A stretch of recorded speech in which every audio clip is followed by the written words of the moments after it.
अस्सलामुअलैकुम। तुम्ही सामियों निके वाटेत अल्हम्दुलिल्लाह। तूफान कर रहा था मेरे अज़्म का तवाफ, तूफान कर रहा था मेरे अज़्म का तवाफ। दुनिया कह रही थी कि तूफान कर रहा था मेरे अज़्म का तवाफ। दुनिया कह रही थी कि मेरी कश्ती भंवर में है। मुसीबतें बहुत आती है। ये जो बारिश की 4 बूंदें हैं, इस प्रोग्राम को इंशाल्लाह रोक नहीं सकती। हमें तूफानों से लड़ना है। और बल्कि मैं ये बारिश की बूंदों को अल्लाह की रहमत समझता हूं। और ये बाबरकत महफिल में मैं दुआ करता हूं कि यहां जितने नौजवान यंगस्टर्स, बॉयज एंड गर्ल्स बैठे हैं, अल्लाह सुब्हानहू व तआला ये तमाम यंग लीडर्स, फ्यूचर लीडर्स बनाए। मैं दुआ करता हूं कि आप सब लोग को इंस्पिरेशनल लीडर्स अल्लाह सुब्हानहू व तआला बनाए। और मैं जब आ रहा था, मैंने बहुत से लड़कियों को बारिश के बावजूद भी शामियानों में बाहर भी देखा और अंदर भी देखा, माशाअल्लाह।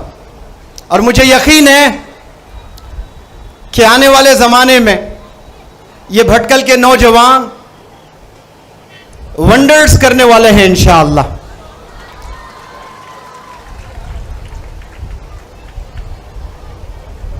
और मैंने कल भी बहुत गर्मी देखी। यहां भटकल के प्यारे बच्चियों में वो जोश, वो जज्बा। हालांकि जो हमारे सामने बैठे थे वो सब लड़के थे, लेकिन आवाजें आ रही थी लड़कियों से। मैं लड़कों के जज्बों को समझ सकता हूं कि मैं वही जज्बा लड़कों से भी चाहता हूं। मैं चाहता हूं कि तमाम नौजवान जितने भी बच्चे यहां पर बैठे हैं, वो मेरी इन बातों को बहुत ध्यान से सुने। इंशाअल्लाह आपके करियर सजाने में बहुत फायदा होने वाला है। मैं कुछ बातें आप लोग के सामने रखना चाहता हूं, और वो रखने से पहले मैं आपको एहसास दिलाना चाहता हूं, कुछ सवालात पूछ करके। आपने कभी किसी बंदे को 4 साल 5 साल से मुसलसल साइकिल सीखते हुए देखा? आपने कभी नहीं देखोगे। 2 महीने 3 महीने में वो साइकिल सीख जाएगा।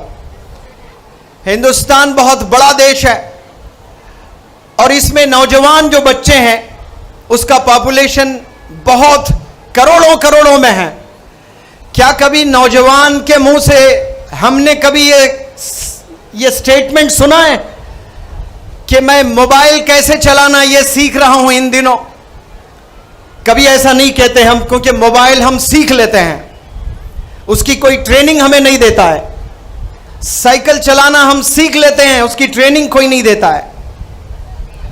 रातों में जागना हम सीख लेते हैं, मोबाइल में गेम्स खेलना हम सीख लेते हैं, कोई टीचर नहीं सिखाता है। लेकिन टीचर जब मैथ पढ़ाता है, 10 साल पढ़ाया जाता है, तो जो 4th स्टैंडर्ड का बच्चा अपने पेरेंट्स से, अपने टीचर से कहता है कि मैथ बहुत डिफिकल्ट है, मैथ बहुत मुश्किल है, और वो 10th स्टैंडर्ड में भी वही कलमा पढ़ता है। 4th स्टैंडर्ड में उसको 100 में 20 मार्क्स आते हैं, तो 10वीं जमात में उसको 100 में 12 मार्क्स आते हैं।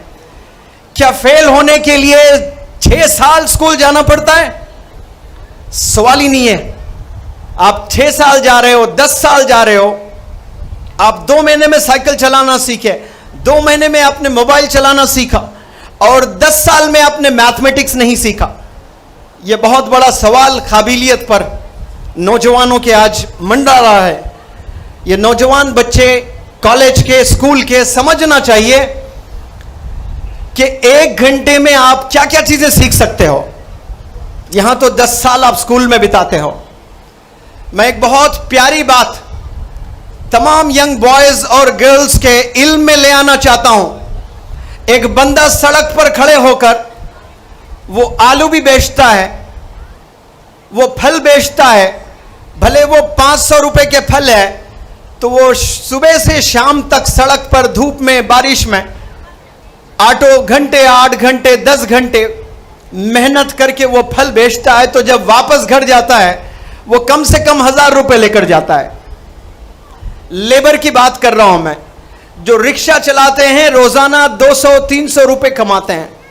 जो ऑटो ड्राइवर्स रोज सुबह निकलते हैं मेहनत करने के लिए, घर शाम लौटते हैं, तो उनके जेब में 1000-1500 रुपए होते हैं।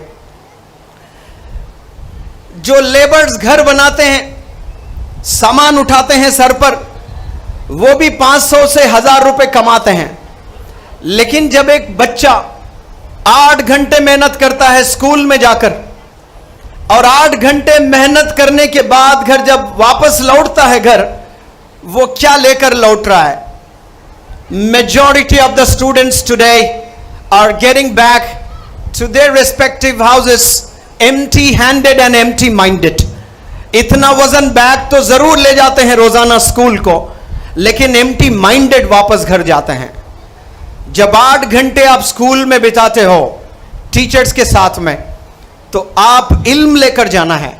लेकिन अफसोस के साथ में कहता हूं, 8 घंटे बिताने के बावजूद आज जब बच्चे घर वापस जाते हैं तो खाली हाथ जाते हैं, उनके इल्म में कुछ नहीं होता है। और ये सबसे बड़ी गलती जो बच्चे आज इस जनरेशन में कर रहे हैं। 8 घंटे बिताने के बाद कैन यू इमेजिन कैसे एक बच्चा एम्प्टी हैंडेड एम्प्टी माइंडेड जा सकता है, जबकि एक लेबर प्रॉफिट चाह रहा है। वो 20 रुपए के फल भी अगर लेके बैठ रहा है तो वो 40 रुपए चाहिए उसको। एक लेबर दिन में मेहनत करता है तो 500 से 1000 रुपए कमा रहा है। हर बंदा प्रॉफिट के लिए ही कर रहा है काम। बंदे जब स्कूल के बच्चे 8-8 घंटे स्कूल में बिता रहे हैं, क्या प्रॉफिट मिल रहा है आपको? और ये जो सबसे बड़ी गलती स्टूडेंट्स की हो रही है, ये एक दिन नहीं कर रहे हैं, एक हफ्ता नहीं कर रहे हैं, एक महीना नहीं कर रहे हैं, यही गलती रिपीटेडली हर दिन करते हुए 10 साल कर रहे हैं। 10 साल आपने बिता दिए स्कूल में और कोई इल्म आपने हासिल नहीं किया। 10वीं जमात में भी जाकर बहुत सारे बच्चे फेल हो जाते हैं। प्यारे नौजवान बच्चों, क्या फेल होने के लिए इंसान को 10 साल मेहनत करने की जरूरत है? फेल होने के लिए तो स्कूल ना जाए तो फेल हो जाओगे, स्कूल जाकर फेल कैसे हो सकते हो? हम तो फेल होना ही नहीं, हमें इल्म हासिल करना है। और जो क्लासरूम में मिस्टेक्स हम लोग करते हैं, तमाम नौजवान जितने भी स्कूल कॉलेज के बॉयज एंड गर्ल्स हैं, बहुत गौर से सुनना मेरी इन बातों को, कि क्लासरूम में क्या होता है। क्लासरूम में जो सबसे पहली गलती होती है वो ये गलती होती है कि क्लासरूम में आप बैठे तो रहते हैं, लेकिन आपकी नजर टीचर पर नहीं होती है। ये 70% बच्चे गलती करते हैं क्लासरूम में। 70% बच्चे क्लासरूम में होते जरूर है, लेकिन उनकी नजर टीचर पर नहीं होती है। अब मैं नजर पर एक एग्जाम्पल दूंगा आपको।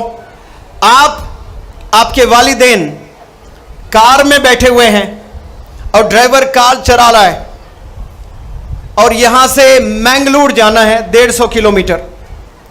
तो 140 किलोमीटर यानी 95% ड्राइवर ने बहुत जबरदस्त गाड़ी चलाई, और आपसे मुखातिब होकर ड्राइवर कह रहा है कि भाई मुझे तो 95% मैंने ले आया, 95 मार्क्स मुझे मिल गए, अब मैं 10 किलोमीटर मजीद चलाना है, मैं आंख बंद करके चलाऊंगा, विल यू अलाउ मी? ये ड्राइवर अगर आपसे सवाल करता है, आप थोड़ा अपना मुंह खोल के जवाब दें, क्या आप ड्राइवर को यस बोलोगे? आपकी अम्मी जान बैठी हुई है कार में, आपके अब्बू जान बैठे हुए कार में, और दुनिया का बेस्ट ड्राइवर है मान लीजिए, उससे बेहतर ड्राइवर इस दुनिया में नहीं है, और वो ड्राइवर कह रहा है कि 95 तो मैंने दिए ना, 5% मैं आंख बंद करके चलाऊंगा, तो आपके दिल में पहला ख्याल आएगा यही 5% इसी दौरान एक्सीडेंट हो सकता है। ऐसे क्लासरूम में न जाने कितने एक्सीडेंट्स हो रहे हैं। आपकी नजर टीचर पे नहीं है, दैट इज एन एक्सीडेंट। ये अपने जहन में बिठा लें आप। ये एक्सीडेंट वो एक्सीडेंट है जो कोई आवाज नहीं आएगी, कोई खून नजर नहीं आएगा, कोई पेन नहीं होगा, लेकिन जब शादी होगी, बच्चे होंगे, 40 साल की उम्र हो जाएगी, आपके वालिदैन बीमार होंगे, इलाज के लिए पैसे नहीं होंगे, जो तकलीफ जब होगी ना, उस एक्सीडेंट की तकलीफ 25 साल के बाद होने वाली है। क्यों? फोकस जिस वक्त आपने करना था उस वक्त में आपने फोकस नहीं किया।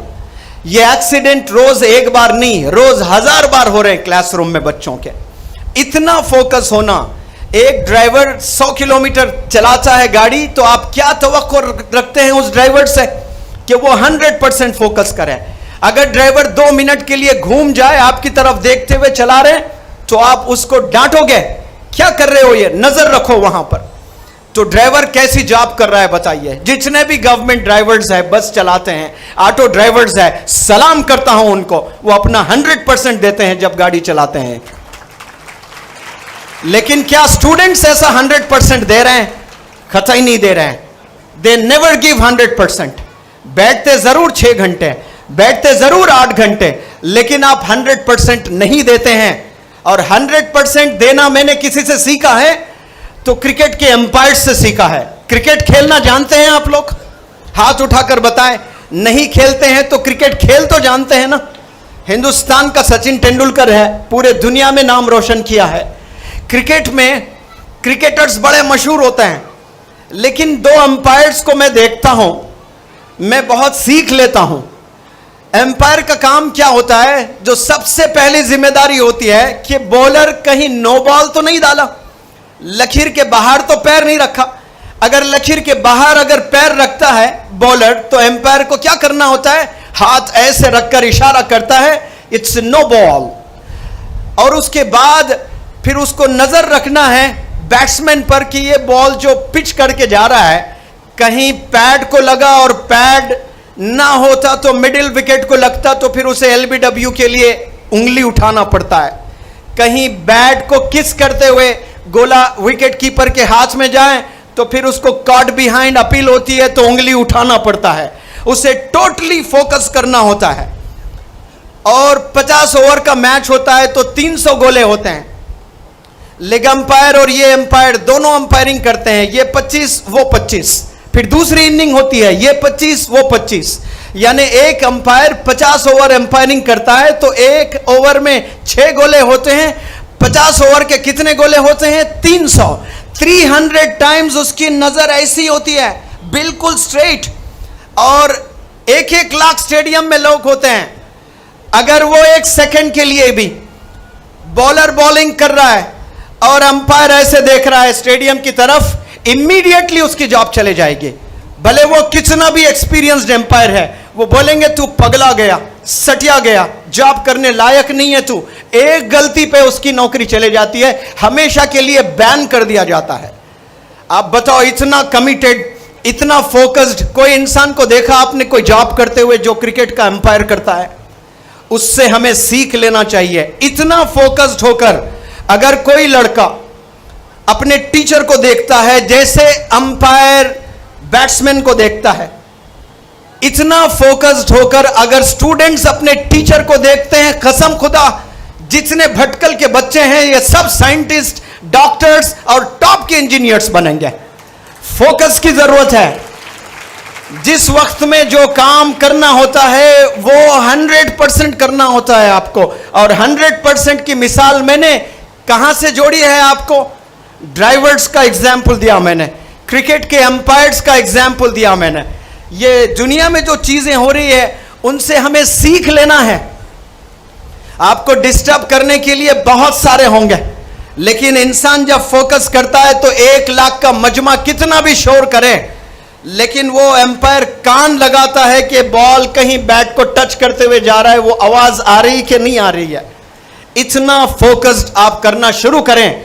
जब भी क्लासरूम में कदम रखते हो, ये अंपायर और ड्राइवर की जो मिसाल मैंने दी वो हमेशा याद रखें आप।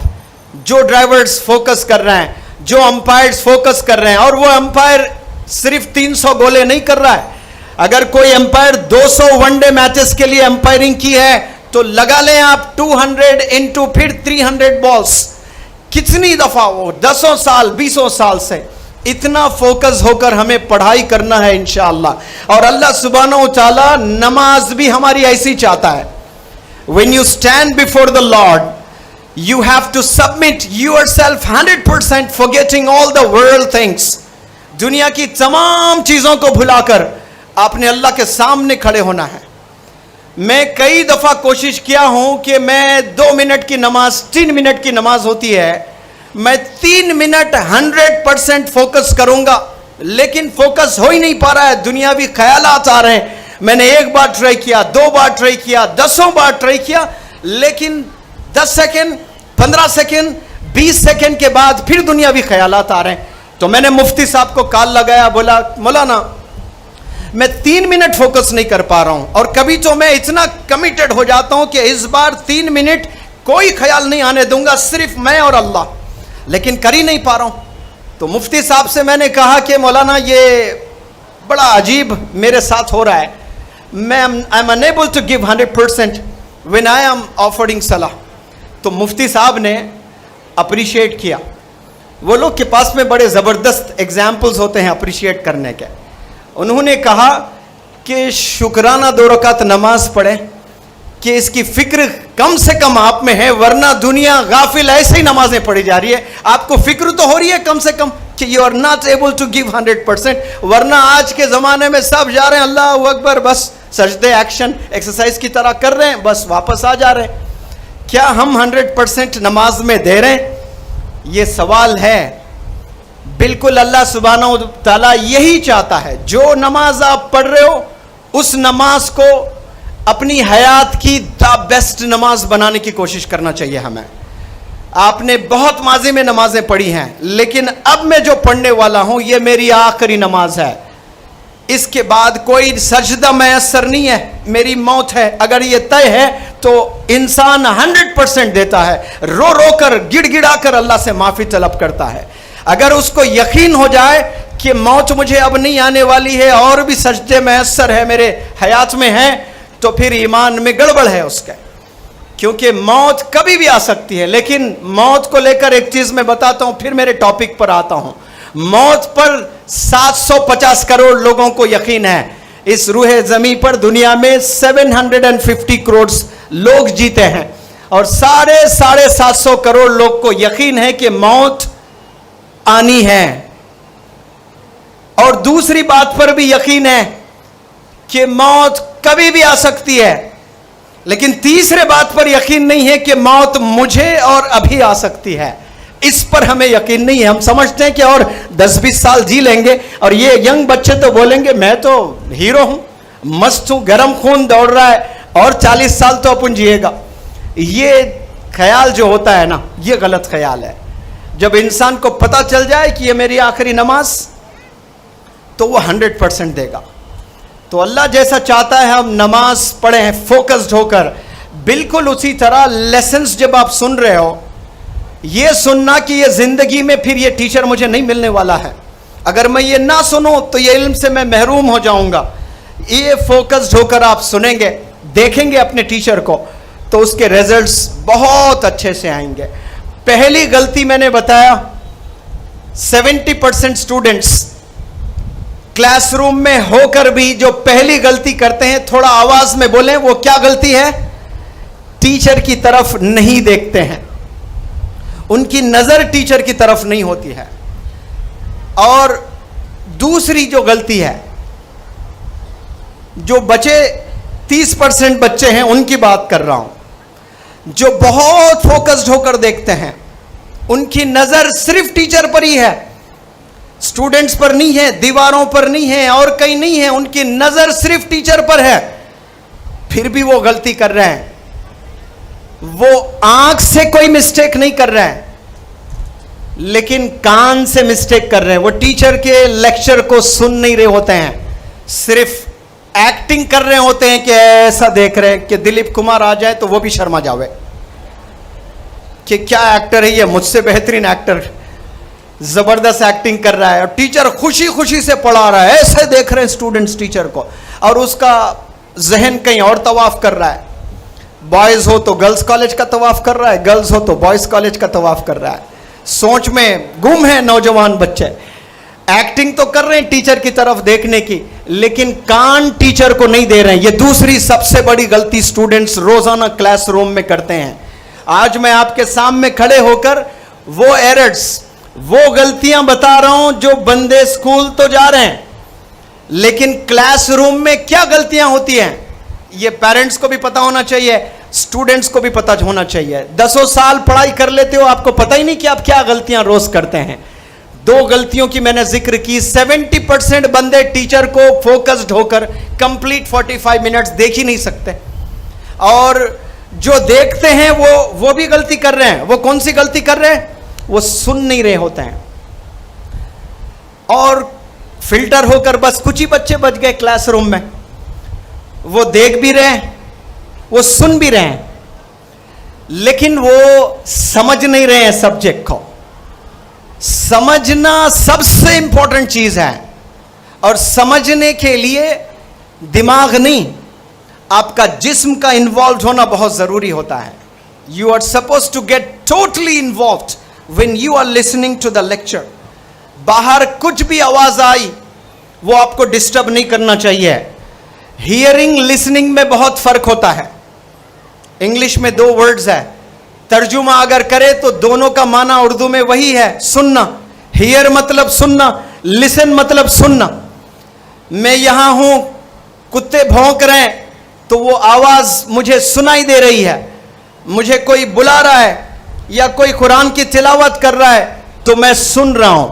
सुनाई देना और सुनने में बहुत फर्क है। हियरिंग मतलब आपको आवाज आती है, लिसनिंग मतलब आपको सुनना होता है। तो क्लासरूम में बहुत सारे बच्चे they hear, they don't listen. Listen के लिए दिमाग की जरूरत है, हियर के लिए कान की जरूरत है। सुना तो जाता कान से, लेकिन समझना जो होता है वो दिमाग से। तो ऐसे सुनना है जो दिमाग इन्वॉल्व हो और समझने की सलाहियत बढ़ाते रहें रोजाना। आप लेक्चर को सुन रहे हैं लेकिन उसे समझ ही नहीं रहे। अब फिल्टर होकर बस 5% बंदे बच गए हैं जो टीचर को देख भी रहे हैं, टीचर को सुन भी रहे हैं, टीचर को समझ भी रहे हैं, लेकिन फिर भी एक बहुत बड़ी गलती करते हैं, चौथी गलती। कोई एक बंदा बता दे वो कौन सी चौथी गलती हो सकती है? आवाज देकर। मुझे यकीन है कि आवाज अगर आई तो बच्चियों से आएगी शायद, क्योंकि बच्चे कोई आवाज ही नहीं कर रहे। चौथी ऐसी कौन सी गलती हो सकती है? वो देख भी रहा है, वो सुन भी रहा है, वो समझ भी रहा है सब्जेक्ट को, फिर भी एक बहुत बड़ी गलती करता है, और वो है प्रैक्टिस। इसीलिए एक कहावत है कि प्रैक्टिस मेक्स मैन परफेक्ट, लेकिन शायद मुझे आज कहना पड़ेगा कि प्रैक्टिस मेक्स वुमेन परफेक्ट। ये कहावत को ही बदल देना पड़ेगा, क्योंकि कल का अवार्ड फंक्शन मैंने देखा, 72 अवार्ड्स में 64 लड़कियों ने बाजी मार ली है। मैं चाहता हूं कि नेक्स्ट ईयर जब अवार्ड मिले तो 72 में 62 बॉयज लें। आप में वो तमाम सलाहियतें हैं। हमने सुना है हमारे लीडर्स शेरों से लड़े हैं। आप लोग को तो कुछ किताबें पढ़ने हैं सिर्फ, आप में वो तमाम सलाहियतें हैं। आपने बस इरादा करना है, इरादा करें, बहुत आगे जा सकते हैं। आसाम गया, मौलाना बदरुद्दीन अजमल साहब के कॉलेज में नीट 80 बच्चे क्लियर किए हैं, और 80 में बमुश्किल 5 या 10 बच्चियां थी, या 2 या 4 बच्चियां, 2 बच्चियां शायद, या 78 सारे बच्चे। तो मौलाना ने कहा कि ये जो फोटोग्राफ बड़ी लगी है 80 बच्चों में 2 ही बच्चियां, ये फोटोग्राफ मुझे पसंद नहीं आ रही है। मैं चाहता हूं इसमें कम से कम 20 बच्चियां हो नेक्स्ट ईयर। तो 180 में 50 से ज्यादा बच्चियां ले आए माशाअल्लाह। बच्चियों को चैलेंज दिया जाता है, नींद हराम कर लेते हैं लेकिन रिजल्ट करके दिखाते हैं। आज सुबह में एक टीचर ने पूछा कि ये बच्चियां क्यों पढ़ रहे हैं भाई, इतने अच्छे रिजल्ट क्यों ले आ रहे हैं? कि बच्चियों को दबाया जाता है कि नहीं, पढ़ाई नहीं कर, पढ़ाई नहीं कर, बस 10th, शादी कर। जितना दबाते हैं उतना पढ़कर दिखाते हैं वो लोग। और बच्चों को आशिकी मत कर, आशिकी मत कर और करके दिखाते हैं। फोन से दूर रहना, फोन से दूर रहना और फोन इस्तेमाल करते हैं। सब उल्टा हो रहा है। तो इसीलिए मैं कह रहा हूं, शायद बच्चों को बोलना पड़ेगा पढ़ाई की जरूरत नहीं, तेरी शादी कर दूंगा, अभी शादी कर दूंगा तेरी। तो बोलेंगे नहीं अब्बा मैं जाऊंगा, स्कूल जाऊंगा, पढ़ाई करूंगा। और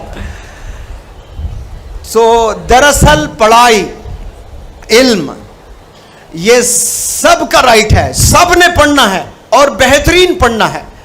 मैं 100% गारंटी देकर कह रहा हूं 2-4 साल में देखना ये रिजल्ट्स भटकल के बच्चे लाकर दिखाएंगे इंशाअल्लाह। वो इसलिए कह रहा हूं कि बहुत जल्द इंशाअल्लाह मैं यहां 30 या 40 दिन का वर्कशॉप कंटिन्यूअस करूंगा। और इसमें एक वर्कशॉप पूरे बॉयज के लिए करूंगा और एक पूरे गर्ल्स के लिए करूंगा। फिर इंशाअल्लाह देखते हैं किसमें है कितना दम। अभी भी आवाजें यहीं से आ रही हैं। आवाज दो आप लोग कि आप कम नहीं हैं। माशाअल्लाह, दिल खुश हो गया मेरे कि भटकल के नौजवान बच्चे गरजे हैं अभी। माशाअल्लाह, ये जज्बा होना चाहिए, ये इंथुजियाज्म होना चाहिए। जो चौथी बात मैंने की है, प्रैक्टिस, रिपीटेशन। जो चीज आप सीखते हो उसको रिपीट करना। Repetition is the mother of learning. जितना आप प्रैक्टिस करोगे उतना परफेक्शन आएगा। एक चीज को आप 100 दफा करोगे, 1000 दफा करोगे, कॉन्फिडेंस डेवलप होगा आप में। और आपने कहावत भी सुनी होगी इंग्लिश में, confidence is the key to success. आपने सुना है? हां, तो उसके लिए पहले ऑब्जर्व करना टीचर को बहुत जरूरी है। फिर उसके बाद सुनना बहुत जरूरी है, लिसनिंग। फिर उसके बाद अंडरस्टैंड करना। वो गलती करते हैं, we look at teachers, we listen to teachers, we do not understand. We are supposed to understand the subject. हमें वो सब्जेक्ट को अंडरस्टैंड भी करना है।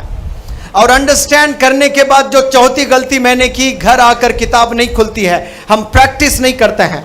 एक डॉक्टर 5 साल बहुत मेहनत, इतनी मोटी किताबें पढ़ता है और जब डॉक्टर बनता है तो क्लिनिक खोलता है तो उसके पास कोई भी इलाज नहीं करवाते हैं। उसे ग्रीन हॉर्न डॉक्टर बोलते हैं, इनएक्सपीरियंस डॉक्टर बोलते हैं, ना तजुर्बेकार डॉक्टर बोलते हैं। आप अपने वालिद को कभी उस डॉक्टर के पास ले जाना पसंद नहीं करते हो, आप एक्सपीरियंस डॉक्टर के पास ले जाओगे। क्यों? अब्बू के जान का सवाल है, अम्मी के जान का सवाल है। You don't want to take risk, you want to take your parents to the right doctors. अच्छे डॉक्टर्स के पास ले जाना चाहते हैं। वो बेचारा 90% हर साल ले आया, ऐसी मोटी किताबें पढ़ा, लेकिन आपको उसके इल्म पर यकीन नहीं है। आफ्टर ऑल MBBS बोलोगे, वो शर्म से डूब जाएगा, फिर मास्टर्स करेगा, मास्टर्स करके क्लिनिक खोलेगा, फिर भी लाइन नजर नहीं आएगी आपको अपॉइंटमेंट लेते हुए। अवाम बोलेगी ये ना तजुर्बेकार है, नया है, कचपिंदा है, अभी आया मार्केट में। आप जब 5 साल 10 साल हजारों पेशेंट्स को ट्रीट करोगे तो यकीन जीतोगे आप, और उस यकीन से कई सारे पेशेंट्स आपके पास में आते हैं। और 10 साल से एक डॉक्टर इलाज कर रहा है भटकल में और जबरदस्त शिफा उसके हाथ में अल्लाह ने दिया है, हजारों लोगों को क्यूर किया है। और वैसे डॉक्टर को जाकर आप पूछे, डॉक्टर साहब आप क्या कर रहे हो, तो वो बोलता है मैं प्रैक्टिस कर रहा हूं। क्या बोलता है डॉक्टर? मैं प्रैक्टिस कर रहा हूं। टॉप का एडवोकेट बेंगलुरु जाएं और पूछे आप क्या कर रहे हो, वो एडवोकेट बोलता है मैं प्रैक्टिसिंग एडवोकेट, मैं लॉ प्रैक्टिस कर रहा हूं। This is the beauty of practice. The term practice, the word practice begins after you secure distinction at universities, after you secure certificates. जब यूनिवर्सिटीज आपको सर्टिफिकेट से नवाजती है, सनद देती है, वहां से प्रैक्टिस असल शुरू होती है। जो प्रैक्टिस आप स्कूल के 10 साल करते हो, कॉलेज में 2 साल करते हो, यूनिवर्सिटीज में 2 साल करते हो, यह बिल्कुल अलग प्रैक्टिस है। जो सब्जेक्ट आप सीख रहे हो, वो सीखने के बाद जो सर्टिफिकेट मिलती है, आपने एमसीए किया है तो आपको कंप्यूटर विजर्ड बनना है, तो वहां से रियल प्रैक्टिस शुरू होती है। आपको एडवोकेट टॉप का बनना है तो सर्टिफिकेट लिया आपने, ब्लैक पेन लिया, जैकेट, तो आप एडवोकेट सिर्फ हुए हैं, लेकिन काबिल कबूल एडवोकेट नहीं है आप सोसाइटी के। वहां से आपको बेहतरीन प्रैक्टिस करनी पड़ेगी। एक क्रिकेटर, इंटरनेशनल क्रिकेटर होता है, वो 40 सेंचुरीज मारा होता है, लेकिन रोज सुबह उठकर 4 बजे दुनिया सोई पड़ी रहती है और वो 4 बजे मैदान में दौड़ता रहता है और पूछते हैं आप उससे तो क्या कर रहे हो, तो कह रहा है मैं प्रैक्टिस कर रहा हूं। सचिन तेंदुलकर, क्रिकेट को अगर रिलीजन, तो सचिन तेंदुलकर भगवान है करके मैथ्यू हेडन ने एक दफा कहा था। तो फिर भगवान को क्या प्रैक्टिस की जरूरत है? क्यों सचिन तेंदुलकर सुबह रोजाना जाकर जॉगिंग किया करता था? क्यों प्रैक्टिस किया करता था? मास्टर ब्लास्टर कहते थे उसको। उससे बेहतरीन बैट्समैन कोई वर्ल्ड में पैदा नहीं हुआ, ऐसा जबरदस्त कॉन्फिडेंस उसका, लेकिन उसको भी प्रैक्टिस की जरूरत है। इसीलिए कहावत बनी कि practice makes man perfect. Practice की बहुत जरूरत है। ये चौथी गलती जो करते हैं वो प्रैक्टिस नहीं करते हैं। और इसके बाद जो 5वीं गलती है, अब प्रैक्टिस करने के बाद अपने इल्म को सीने में दफन कर लेते हैं। उससे बड़ा कंजूस इस दुनिया में कोई नहीं है। आप अपने नीबर्स की मदद करना, नीबर्स का मतलब प्यारे बच्चों, आपके घर के आसपास में जो लोग रह रहे हैं वो लीडर्स नहीं है। आपके क्लासरूम में आपके राइट, आपके लेफ्ट, आपके आगे, आपके पीछे जो बच्चे बैठे हैं वो आपके नीबर्स हैं। आपके पास में जो स्किल है वो स्किल आपको अपने नीबर्स को भी सिखाना है, अपने क्लासमेट्स को भी सिखाना है। और जब बंदा डिस्कस करता है उसे परफेक्शन हासिल होता है। जब डिस्कस करता है परफेक्शन हासिल होता है। टीचर के पास में बला का इल्म क्यों होता है? सीखी हुई चीज को बार बार पढ़ाते हैं, बार बार डिस्कस करते हैं, तो वो तय में जाते हैं। They go into the profundity of the subject and get amazing command of it. जबरदस्त कमांड हासिल होता है टीचर्स को। क्यों होता है? क्यों? वही चीज बार बार किए जा रहे हैं। जब आप इल्म बांटते हो तो वो वापिस आप ही के पास आता है। इल्म बांटने से कभी इल्म आपका घटता नहीं और आपसे कोई आगे नहीं निकलता, याद रखना। इल्म बांटने से आपका इल्म और बढ़ेगा, आपका कॉन्फिडेंस और बढ़ेगा। आपके पास सिर्फ 100 रुपए है, आपने सदका 10 रुपए निकाला, आपका मैथ्स टीचर कहता है कि 100 - 90 इज 10, 100 - 10 इज 90। जो हमने मैथ सीखा है वो मैथ हमें बताता है कि 10 रुपए आपके गए हैं तो बचे 90 रुपए, लेकिन कसम खुदा की अल्लाह कहता है कि मैं 10 गुना ज्यादा दूंगा तो आपके 190 रुपीज हो जाएंगे। आपके पास है 100 रुपीज, आपने 10 रुपीज दिया, तो अल्लाह कह रहा है तू 1 कदम बढ़ा, मैं 10 कदम बढ़ाऊंगा। 1 रुपया तुझे, मैं तुझे 10 रुपए दूंगा। ये तो समझाने के लिए कहा अल्लाह। और एक चीज आप सिखाओगे तो 10 गुना ज्यादा इल्म आपका अल्लाह सुब्हानहू तआला बढ़ा देगा। कॉन्फिडेंस के जो लेयर्स होते हैं 10 टाइम्स अल्लाह सुब्हानहू तआला बढ़ाएगा। मैंने बहुत से स्टूडेंट्स को देखा, वो चाहते हैं कि मुझसे अच्छा दूसरे स्टूडेंट्स परफॉर्म ना करें। मैं मेरा स्किल दूसरों से शेयर नहीं करूंगा। नॉलेज शेयर करने से यकीन जाने आपके इल्म में इजाफा होगा, आपका इल्म कम नहीं होगा। तो नॉलेज को शेयर करना, इल्म शेयर करना, दूसरों को बताना चीजें, अपने क्लासमेट्स को सिखाना, ये 5वीं गलती है। ये 5 एरर्स अमूमन बच्चे करते हैं क्लासरूम में। अगर आप ये गलतियों से बच जाएं तो फिर कल आप लोग नासा के साइंटिस्ट बनेंगे इंशाअल्लाह, आईएएस आईपीएस ऑफिसर्स बनेंगे, जजेस बनेंगे, टॉप के डॉक्टर्स बनेंगे इंशाअल्लाह, टॉप के आर्किटेक्ट्स बनेंगे। साफ दिल होना चाहिए। ये 5 चीजों पर गौर करें। पता नहीं क्यों मैं बच्चों के हाथ में बुक्स पेन देख नहीं पा रहा हूं, पता नहीं आप लोग नोट कर पा रहे हैं कि नहीं कर पा रहे इन चीजों को, इसलिए मैं दर्द से हर चीज को बार बार रिपीट कर रहा हूं ताकि 10% बच्चे भी आज ये 5 चीजें नोट कर ले कि हमने ये 5 एरर्स, ये 5 मिस्टेक्स नहीं करना है। इंशाअल्लाह कहें सब लोग कि कल से आप लोग क्लासरूम में ये 5 मिस्टेक्स नहीं करेंगे। वैसे क्लासरूम में तो 3 ही होते हैं, लेकिन प्रैक्टिस घर में करना होता है। फिर नॉलेज शेयर तो चलते फिरते उठते बैठते सारे बंदों को आपने सिखाना है। आपने सिखा दिया तो 100 टाइम्स प्रैक्टिस करने के बराबर है।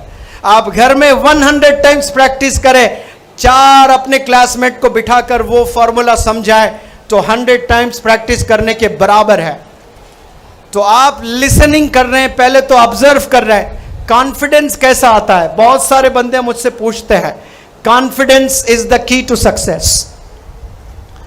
तो जो बंदा रोजाना टीचर को 100% फोकस्ड होकर देखता है, 100% फोकस होकर सुनता है, 100% फोकस्ड होकर अंडरस्टैंड करता है, 100% फोकस्ड होकर प्रैक्टिस करता है, 100% फोकस्ड होकर नॉलेज शेयर करता है, तो उसको एक इनाम मिलता है। वो इनाम का नाम है perfection. Practice makes man perfect. और ये परफेक्शन के साथ जब नौजवान अपने घर से बाहर कदम रखता है, एक सवारी रहती है। वो सवारी मर्सिडीज बेंज नहीं, वो सवारी BMW नहीं, वो सवारी जैगुआर नहीं, वो सवारी रोल्स रॉयस नहीं, वो सवारी का नाम है कॉन्फिडेंस। और वो सवारी में जो भी सवार होता है वो मंजिल तक आसानी से पहुंच जाता है। वो सवारी खरीदना है आपने।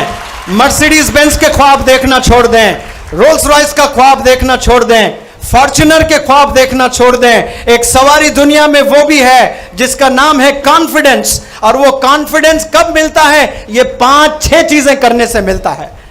ऑब्जर्व करना है, लिसन करना है, अंडरस्टैंड करना है, प्रैक्टिस करना है, शेयर करना है, तो परफेक्शन आएगा। और उस परफेक्शन से जो भी बंदा घर से बाहर निकलता है, हमेशा 24 आवर्स एक सवारी खड़ी रहती है आपके घर के बाहर, उसका नाम कॉन्फिडेंस है। ये कॉन्फिडेंस के ओनर्स बन जाएं आप लोग, दुनिया को फतेह कर सकते हैं इंशाअल्लाह। आज कॉन्फिडेंस की कमी है। 95% मार्क्स ले आकर बंदे डरते हैं HR से बात करने के लिए। 95% आए हैं, इंटरेक्ट करने के लिए डरते हैं। हॉस्पिटल्स जाके डॉक्टर से बात करने डरते हैं। ऑफिसेस में जाकर मैनेजर से बात करने डरते हैं। डरना सिर्फ याद रखो अल्लाह से है। इंसानों को रेस्पेक्ट करना है, इंसानों से डरना नहीं है। इंसानों को ऑनर करना है, इंसानों से डरना नहीं है। डरना तो सिर्फ अल्लाह से है। ये confidence is the key to success, समझ जाएं। ये कॉन्फिडेंस के लिए मेहनत है। इसके लिए आप लोग इल्म हासिल करें। जो टेक्निक्स मैंने बताया आप लोग को, मुझे यकीन है आप सब लोग इसे जाकर आज रात में अकेले घर में बैठकर इसे रिवाइज करेंगे। जो जो भी चीजें मैंने बताई है, मुझे कोई वक्त बताए। मेरे पास घड़ी छड़ी 2 नहीं होती है प्यारे बच्चों, इसीलिए पता ही नहीं चलता कि मैं कितनी देर पढ़ा रहा हूं। वक्त बताए, कोई कह रहे हैं 6 बज रहे, तो अभी वक्त है मेरे पास। अच्छा जी, माशाअल्लाह। चलो आवाज दो और बात करूं कि बस यहीं रोकूं? हाँ जी, कॉन्फिडेंस पे मेरा एक लेक्चर था। मुझे यकीन है कि समझ में आ गया होगा कि कॉन्फिडेंस कैसे आता है। बहुत सारे बच्चे बोलते हैं ना कि कॉन्फिडेंस की कमी है सर मुझ में। तो कॉन्फिडेंस पाने के लिए क्या क्या करना होता है मैंने बताया आप लोग को। पहला क्या करना होता है? Looking, observe. उसमें एग्जाम्पल्स किसके दिए मैंने? Drivers, umpires. ये चीजें याद रखें आप लोग, ये चीजें याद रखें। सिर्फ बोलने से नहीं होता है, अमल भी करना है आपने। मुझे यकीन है कि आप अमल भी करेंगे इंशाअल्लाह। और आपने एक चीज अंग्रेजी में कभी सुना है कि impossible is nothing. Impossible is nothing. मैंने कई सारे कोट्स लिखे हैं इंग्लिश में। वो कोट में एक कोट मैं पढ़ना चाहता हूं कि I can make something out of nothing. मतलब मेरे पास कुछ नहीं है, फिर भी मैं कुछ बना सकता हूं। I can make something out of nothing because I have grown up learning one thing, that impossible is nothing. Impossible कोई चीज है ही नहीं। जो हम इंसान चाहता है वो अचीव कर सकता है। तो मैं चाहता हूं कि तमाम नौजवान बच्चे और बच्चियां मेरे साथ वही जोश से एक दफा ये पढ़ ले। हो सकता है कि आपके खून में हमेशा दौड़ते रही यह चीज। बोले मेरे साथ जोर से कि आई कैन मेक समथिंग। नहीं सुनाई दिया मुझे आवाज। मेरे शहर हैदराबाद तक जाना चाहिए। चार मीनार के मीनार हिलना चाहिए, चार ऐसी आवाज गरजना चाहिए आपकी। भटकल के समंदर के लहरें हिलने चाहिए आपकी आवाज से। आवाज से बोले आप लोग, I can make something out of nothing because I have grown up learning one thing that is impossible is nothing।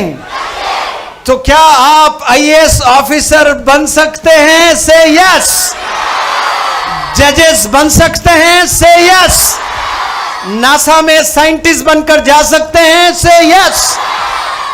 आलिम और डॉक्टर बन सकते हैं? यस। आलिम और मजिस्ट्रेट बन सकते हैं? Yes. Why? Because impossible is nothing. आप कर सकते हैं। एक मैं मिसाल देता हूं आपको। 2011 में इंडिया इस्लामिक कल्चरल सेंटर में, वैसे 2008 से मुझे बड़ी मकबूलियत इंडिया इस्लामिक कल्चरल सेंटर से मिली है। मैं हैदराबाद के सियासत के मैनेजिंग डायरेक्टर जहीरुद्दीन खान साहब को शुक्रिया अदा करता हूं कि उन्होंने मुझे दिल्ली ले जाकर सिराजुद्दीन कुरैशी साहब से मेरा सामना करवाया, इंट्रोड्यूस करवाया और 2008 से वहां पर्सनालिटी डेवलपमेंट वर्कशॉप मैंने करना शुरू किया 40 दिन का। और वहां से मुझे एक्सपोजर मिला तो हिंदुस्तान के 22 स्टेट्स में जा जाकर मैंने 40 दिन रहकर पर्सनालिटी डेवलपमेंट वर्कशॉप किए। दुआ करें कि एक 40 दिन का वर्कशॉप भटकल के इस बेहतरीन इलाके में भी जल्द से जल्द हो जाए।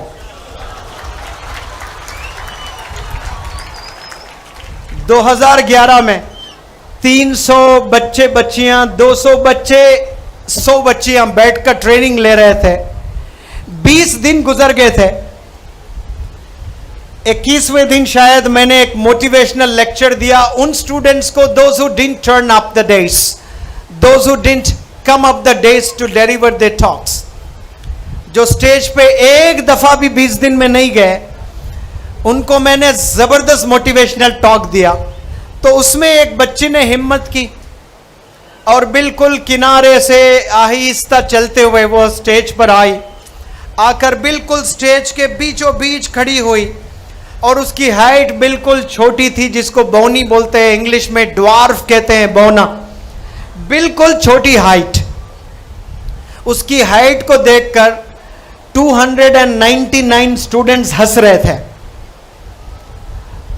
उस वक्त में अगर कोई नहीं हंस रहा था तो वो मुनव्वर जमा वाहिद उस ऑडिटोरियम में था और वो बच्ची थी और 299 स्टूडेंट्स उस पर हंस रहे थे। गजब का कॉन्फिडेंस उस बच्ची का। और वो बच्ची 30 सेकंड तक खामोश रही। मैं डरता रहा कहीं ये बच्ची इंसल्ट तो फील नहीं कर रही है।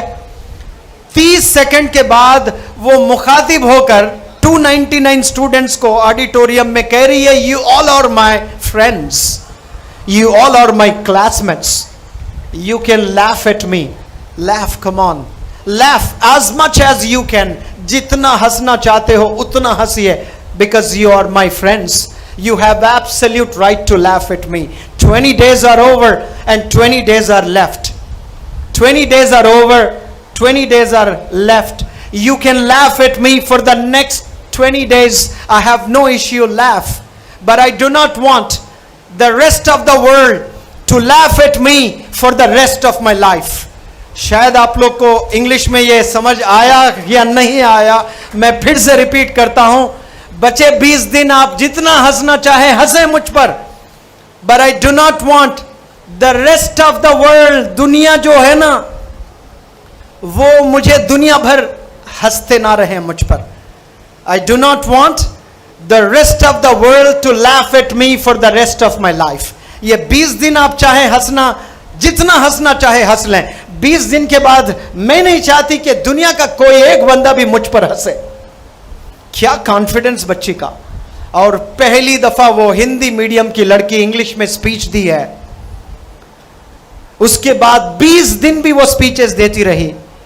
और जब यूनिवर्सिटीज के बच्चे बैठे हुए हैं, कॉन्वेंट स्कूल से पढ़े बच्चे बैठे हुए हैं, स्पीकिंग कंपटीशन हुआ है, जजेस, टॉप के यूनिवर्सिटीज के प्रोफेसर जजेस बैठे हुए हैं, कश्मीर के चीफ मिनिस्टर फारूक अब्दुल्ला साहब बैठे हुए हैं, दिग्विजय सिंह साहब मध्य प्रदेश के चीफ मिनिस्टर बैठे हुए हैं, और राज्यसभा के डिप्टी स्पीकर के.आर. रहमान साहब कर्नाटका के बैठे हुए हैं, अलीगढ़ मुस्लिम यूनिवर्सिटी और मजीद यूनिवर्सिटी के प्रोफेसर्स बैठे हुए हैं, और स्पीकिंग कंपटीशन हुआ है. तो तमाम कॉन्वेंट, जामिया मिलिया इस्लामिया, अलीगढ़ मुस्लिम यूनिवर्सिटी, दिल्ली यूनिवर्सिटी, तमाम यूनिवर्सिटी के बच्चों को पीछे करके टॉप स्पीकर अवार्ड उसने लिया है.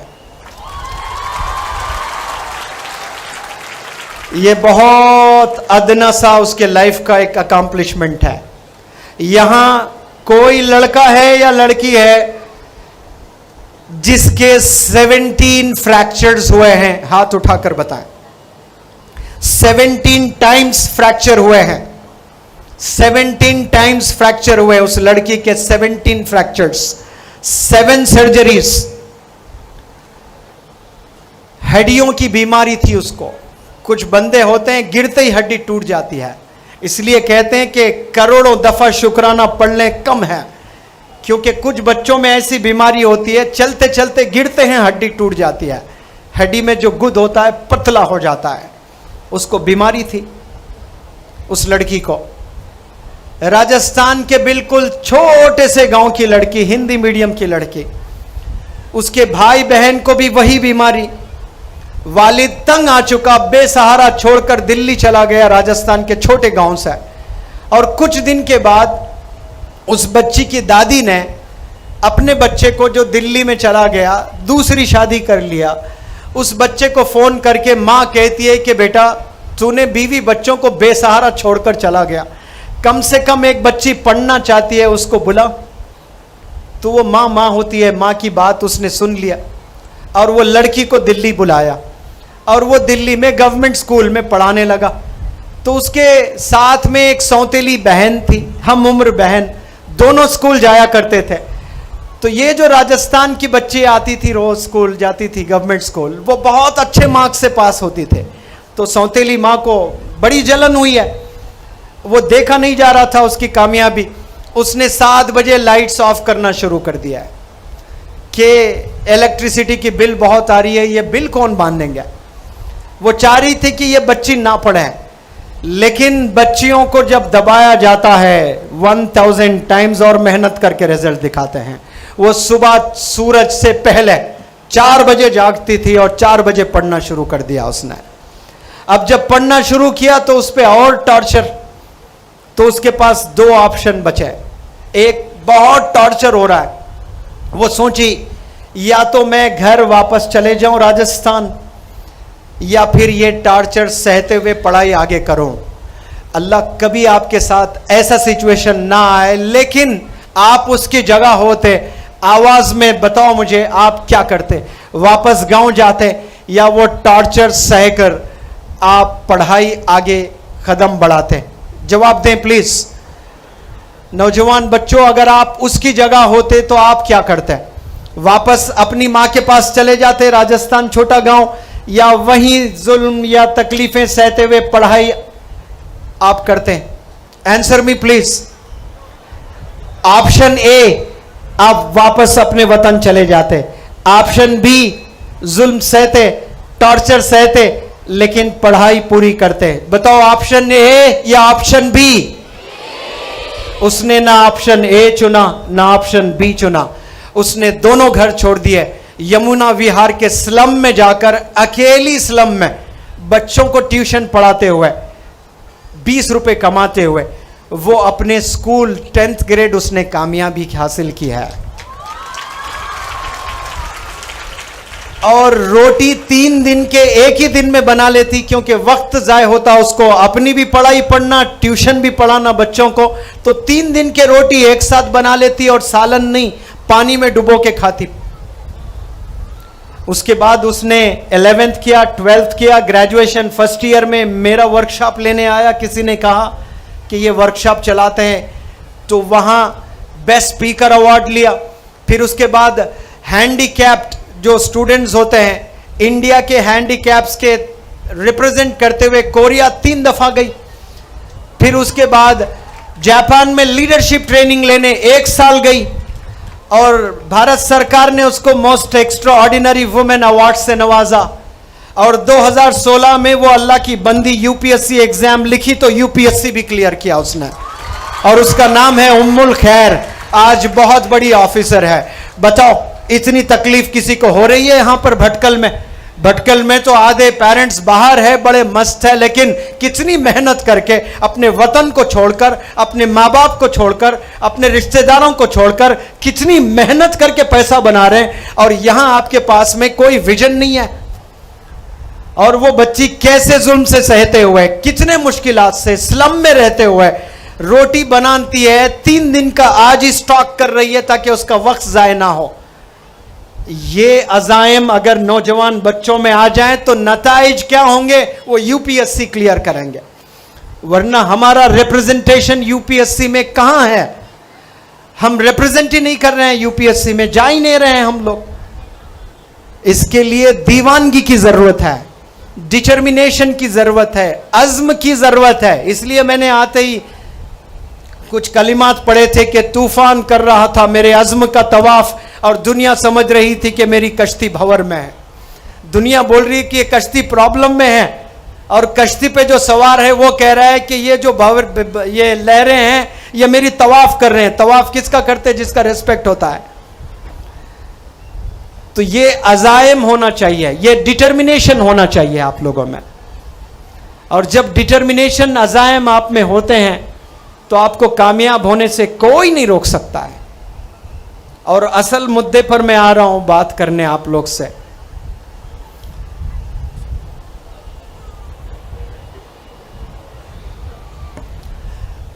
आज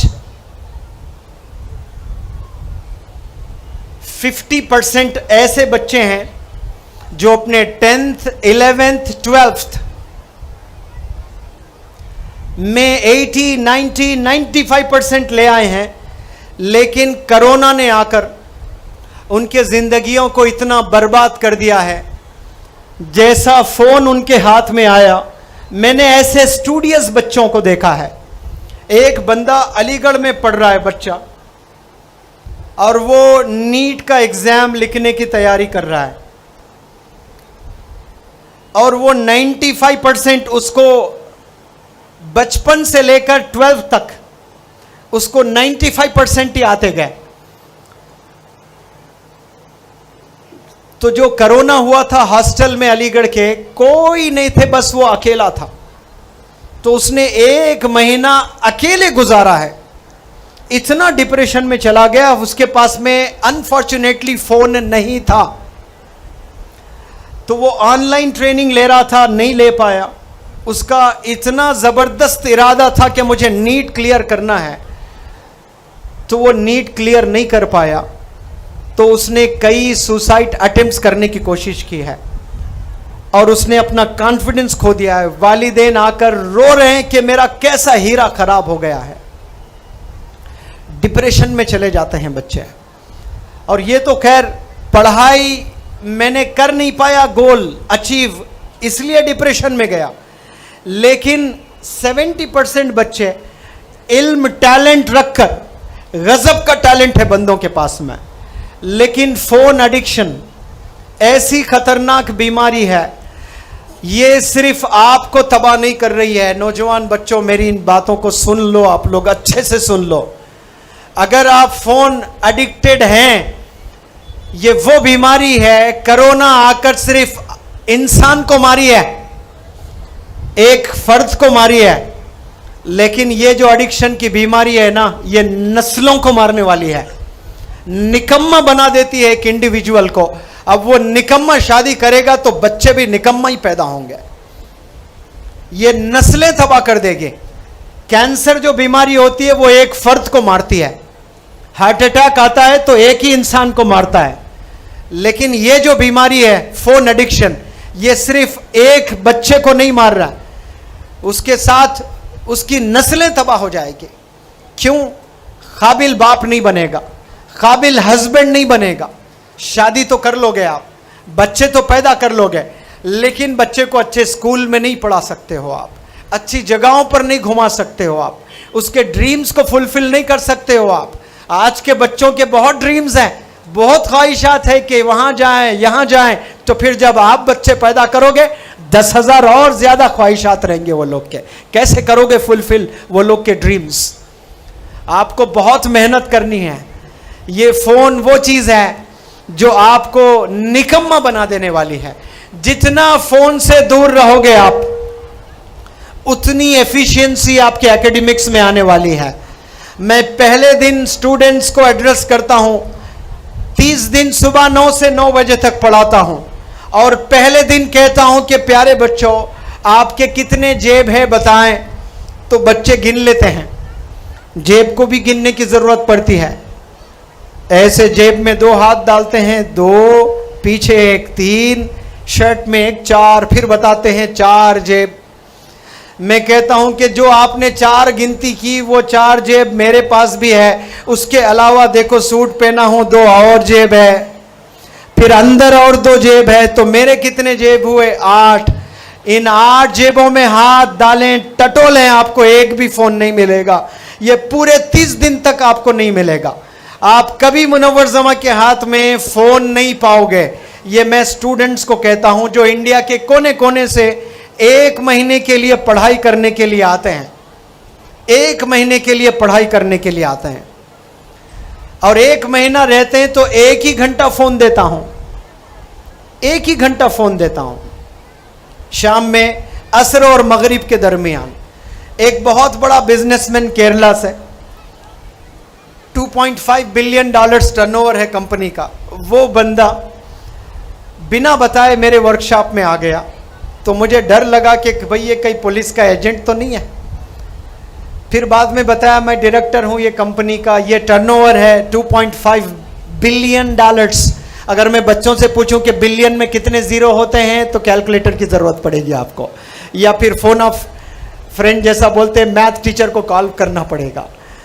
इंजीनियर बनने का ख्वाब रखते हो? सवाल है मेरा, बिलियन में कितने जीरो होते हैं? यहां भटकल के बिजनेसमैन को पूछूं, ऐसे जवाब देंगे, क्योंकि बिजनेस में है वो। बच्चों को पता ही नहीं कि 1 बिलियन में कितने जीरो होते हैं। ऐसे $2.5 बिलियन फिर इंटू 78 कर लें आप। वो बंदा आया और अपने 2 फोन हैंडओवर किया मुझे ऐसे। आप बताओ कि वैसे बिजनेस कितने फोन्स आते होंगे? मैंने पूछा कि आप यहां 30 दिन रहोगे, लॉस नहीं होगा? उसने कहा मैंने सिस्टम बनाया है सर, मैं काम करता था अब मैं नहीं कर रहा हूं, सिस्टम काम कर रहा है। ये अंग्रेज लोगों ने बिजनेस में सिस्टम बनाया, अब सिर्फ आपने ऑब्जर्व करना है, मॉनिटर करना है, आपकी टीम काम करती है। सिस्टम होना चाहिए लाइफ में, तो फिर कामयाबी मिलती है। तो ये मैं जो पहले बच्चों को बताता हूं कि 30 दिन कभी आप मुनव्वर जमा के हाथ में फोन नहीं देखोगे, तो बच्चों को यकीन होता है कि भाई मेरे टीचर इस्तेमाल नहीं कर रहे हैं, इतने कॉल्स आते हैं इन्हें। तो पहले 3 दिन तो बड़े अजाब सा लगता है उनको, फिर 30 दिन के बाद बोलते हैं कि सर जिंदगी बड़ी सुकून से गुजरी है बिना फोन, रात में बहुत अच्छी नींद लगती है। वरना फोन ऐसा होता है, मैं आपको बताऊं, इंसान को 6 घंटे मिनिमम 8 घंटे सोना चाहिए कि नहीं सोना चाहिए? अगर आप सो गए और आपको टॉयलेट जाना है अचानक, और टॉयलेट गए, टॉयलेट से आते हुए आपने सिर्फ इरादा किया कि एक मैसेज देख लेता हूं, वो मैसेज ब्रेन के सेल्स को एक्टिवेट करते हैं, और जैसा आपने मैसेज सिर्फ 3 सेकंड के लिए देखा ना, नेक्स्ट 30 मिनट्स के लिए आपके ब्रेन सेल्स इतने एक्टिव होते हैं आप सो नहीं सकते। आपने सिर्फ इतनी नीयत की, हालांकि नींद में थे आप, टॉयलेट के लिए जागे हैं आप, लेकिन आपने सिर्फ सोचा कि मैं मैसेज पढ़ूंगा। आपने जैसे सोचा, ब्रेन सेल्स इतने एक्टिवेट हो जाते हैं कि 30 मिनट तक आप सो नहीं सकते फिर। अब जो इंसान कंटिन्यूअस व्हाट्सएप पे मैसेजेस कर रहा है, चैटिंग कर रहा है, उंगलियों से ऐसे ऐसे देखे जा रहा है, अब बताओ कितना निकम्मा होते जा रहा है वो। कितनी गलत चीजें देखने की आदत हो गई है इंसान को, कितनी फालतू चीजें देखने की आदत हो गई है। अब जो इंसान रोजाना फालतू चीजें हजारों बार उसकी आंख देख रही है, उसका जहन समझ रहा है, तो उसकी सोच भी फालतू हो जाएगी। आप अच्छी चीज देखोगे, अच्छी बात सुनोगे, तो आप में अच्छाई आएगी, आप में कॉन्फिडेंस आएगा। आप बुरे चीजें देखते रहिएगा, आप में बुराई आ जाएगी। आपको लगता है मैं तो नहीं कर रहा हूं ना, मैं देख रहा हूं, लेकिन देखने से ही ये बुराई आप में उतर जाती है और आपको पता ही नहीं चलता है कि कितने इनकॉन्फिडेंट हो गए, इनएफिशिएंट हो गए आप। ये इनएफिशिएंट हमें नहीं होना है, एफिशिएंसी डेवलप करना है। मैंने मिसाल दी आप लोग को कि लड़की ठान ली तो क्या कुछ नहीं कर सकती है। और एक मिसाल देता हूं आपको, मिसाल इसलिए देता हूं ताकि 5 बच्चियां 5 बच्चे भी अगर ठान लें तो हो सकता है कि आप कल के उम्मुल खैर बन जाएं, आईएएस ऑफिसर्स बन जाएं, जजेस बन जाएं। वही इंडिया इस्लामिक कल्चरल सेंटर में मैं 2019 में लेक्चर दे रहा था, तो 3 दिन के बाद एक खातून मेरे पास आई, दौड़ते दौड़ते क्लास के बाद, कह रही सर मैं 2 साल से आपके वर्कशॉप का इंतजार कर रही थी। 2017 में आना चाह रही थी, आप नहीं आए। 2018 में आना चाह रहे थे, आप नहीं आए। मैं तहज्जुद की नमाजों में दुआ करती थी कि दिल्ली आ जाए। रमज़ान की वजह से मैंने 2 साल नहीं पढ़ा इंडिया इस्लामिक कल्चरल सेंटर में। तो 2019 में जब हुई तो उसने शुक्रिया अदा किया कि सर आप जो यहाँ आए हो, मेरी तहज्जुद की नमाजें खींच लाई है आपको। मैंने इतनी दुआ की है कि सर का वर्कशॉप हो जाए दिल्ली में करके। और उसने कहा कि सर कॉन्वोकेशन आपका कब है बताएं। मैंने कहा कि कॉन्वोकेशन 19 जुलाई को है। तो उसने कहा कि सर 13 जुलाई को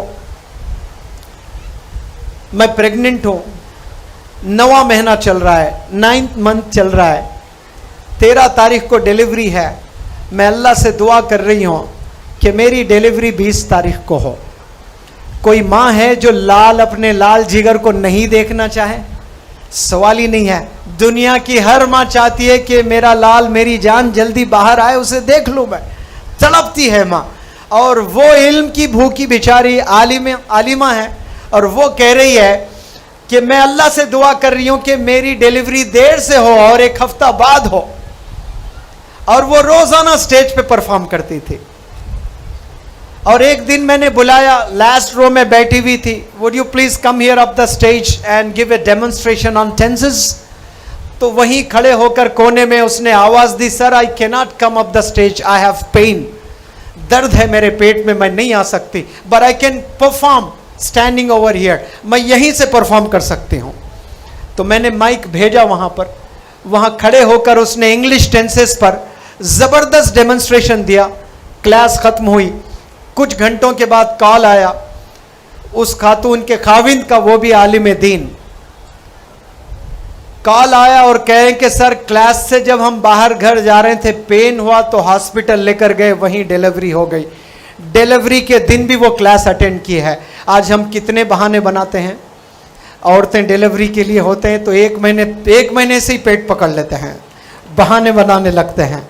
और वो 9 मंथ में पूरे क्लासेस अटेंड की है उसने। हाँ ये जरूर है कि वो 7 दिन जो डॉक्टर ने कहा 13 तारीख, तो 13 तारीख को डिलीवरी हो गई। तो वो कॉन्वोकेशन में 19 तारीख को अपने छोटे बच्चे को लेकर या बच्ची को लेकर वो आई अटेंड करने। मैं बातें ऐसे नहीं बोल रहा हूँ, ये यूट्यूब पर ये वीडियो भी है और उसका भी बयान है, आप सुन सकते हैं। और वो अपने हस्बैंड से शिकायत कर रही है। दूसरे दिन वो हॉस्पिटल में थी और हस्बैंड आए कुछ सामान लेकर, तो वो बोली कि ये वक्त आपको क्लास में होना चाहिए था, आप यहां क्यों आए, मेरी फिक्र ना करें, आप जाएं, इंपॉर्टेंट नोट्स लिख लें ताकि मैं बाद में पढ़ सकूं। यह फिक्र होती है, यह फिक्र एक बीवी में है। आप तो स्टूडेंट्स हैं, उससे 1000 गुना ज्यादा फिक्र होनी चाहिए। आज सर दर्द है, हम पढ़ाई करना छोड़ते हैं, सर्दी है पढ़ाई करना छोड़ते हैं, जुकाम पढ़ाई करना छोड़ते हैं। आप इमेजिन करो, जाकर अपनी मां से पूछो जब डिलीवरी होती है तो दर्द कितना होता है। आप क्रिकेट खेलते हैं, क्रिकेट का जो बॉल होता है, ये जो कोनी को मार लगता है, झंझनाहट होती है, हाथ ऐसे झटकते रहोगे, हिला नहीं सकते हाथ, इतना इंटेंस पेन होता है। और जिस्म में 200 से ज्यादा हड्डियां होती हैं, एक साथ 200 हड्डियां टूट जाएं तो जो दर्द होता है, वो दर्द सहकर भटकल की माओ ने इतने सारे बच्चियों को पैदा किया है, वो दर्द को माओ ने सहा है। सलाम उन औरतों को जो दर्द सहकर आपको पैदा किया है, लेकिन आप रिटर्न में क्या देने वाले हैं उनको? उनके ख्वाबों को चुकना चूर करते हो। मैं हमेशा कहता हूं कि आप क्लासरूम में जाकर कुर्सी पर बैठते हो तो आप अकेले नहीं बैठते हो, उस कुर्सी पे आपके वालिदैन के एक्सपेक्टेशंस भी बैठे हुए हैं, उनके ड्रीम्स भी बैठे हुए हैं। आपकी कुर्सी पर आप अकेले कभी नहीं बैठे। 10 साल आप स्कूल गए हैं, 10 साल आप चेयर पर बैठे हैं, तो 10 साल आपके वालिदैन के ख्वाब भी बैठे हैं, वालिदैन का पसीना भी बैठा है, वालिदैन के एक्सपेक्टेशंस भी बैठे हैं। और वालिदैन एक बार एक्सपेक्ट नहीं करते हैं, हर दिन एक्सपेक्ट करते हैं। रोज सुबह मां कुछ बनाती है, एवरीडे बनाती है और खाना खिलाती है, इसलिए खिलाती है कि मेरा बच्चा स्कूल जाए, इल्म हासिल करें, काबिल बने। 10 साल के बाद निकम्मा निकलता है। आपने 10 साल लगातार धोखा दिया है अपने मां को। एक दफा एक कोई दोस्त धोखा देता है, गद्दार कह के आप दोस्ती से दूर हो जाते हो, उसको बागी कहते हो, उसको गद्दार कहते हो, उसको दोस्त के लिस्ट में से निकाल देते हो, बैकआउट करते हो। आपने कितनी दफा मां के ड्रीम्स को चुकना चूर किया, तो कितनी दफा आपने धोखा दिया मां को, कितनी दफा वालिद को धोखा दिया आपने। क्या आपने आपके वालिदैन ने कभी आपको रोटी से महरूम किया? आप जरी लड़ाई होती है तो दोस्तों को महरूम कर देते हो, दोस्तों को दूर करते हो, महीनों महीनों दोस्तों से बात नहीं करते हो। आप कई दफा फेल हो गए, बाप ने गाली दी, मां ने लाइट बंद करके अंधेरे में आपको हाथ से मां ने खिलाया। बाप ने कहा कि इसको 2 दिन खाना मत दो, लेकिन मां का कलेजा एक वक्त भी नहीं रुक सकता, वो बेटे को खाना देती है। रोज मां बाप ऐसी पार्टनरशिप, दोनों मिल गए आपके लिए, वो दोनों की जो पार्टनरशिप है। शादी से पहले वालिदैन के बड़े ख्वाब थे, जो ख्वाब आप देख रहे हो आज, जितने रंगीले ख्वाब आप देख रहे हैं, आपके वालिदैन के भी बड़े ऐसे ही रंगीले ख्वाब थे। लेकिन शादी के बाद आप क्या पैदा हो गए, सारे ख्वाब को भुला बैठे। उनकी जिंदगी आप है, उनका विजन आप है, उनके विराट कोहली आप है, उनके शाहरुख खान आप है, उनके रोल मॉडल आप है।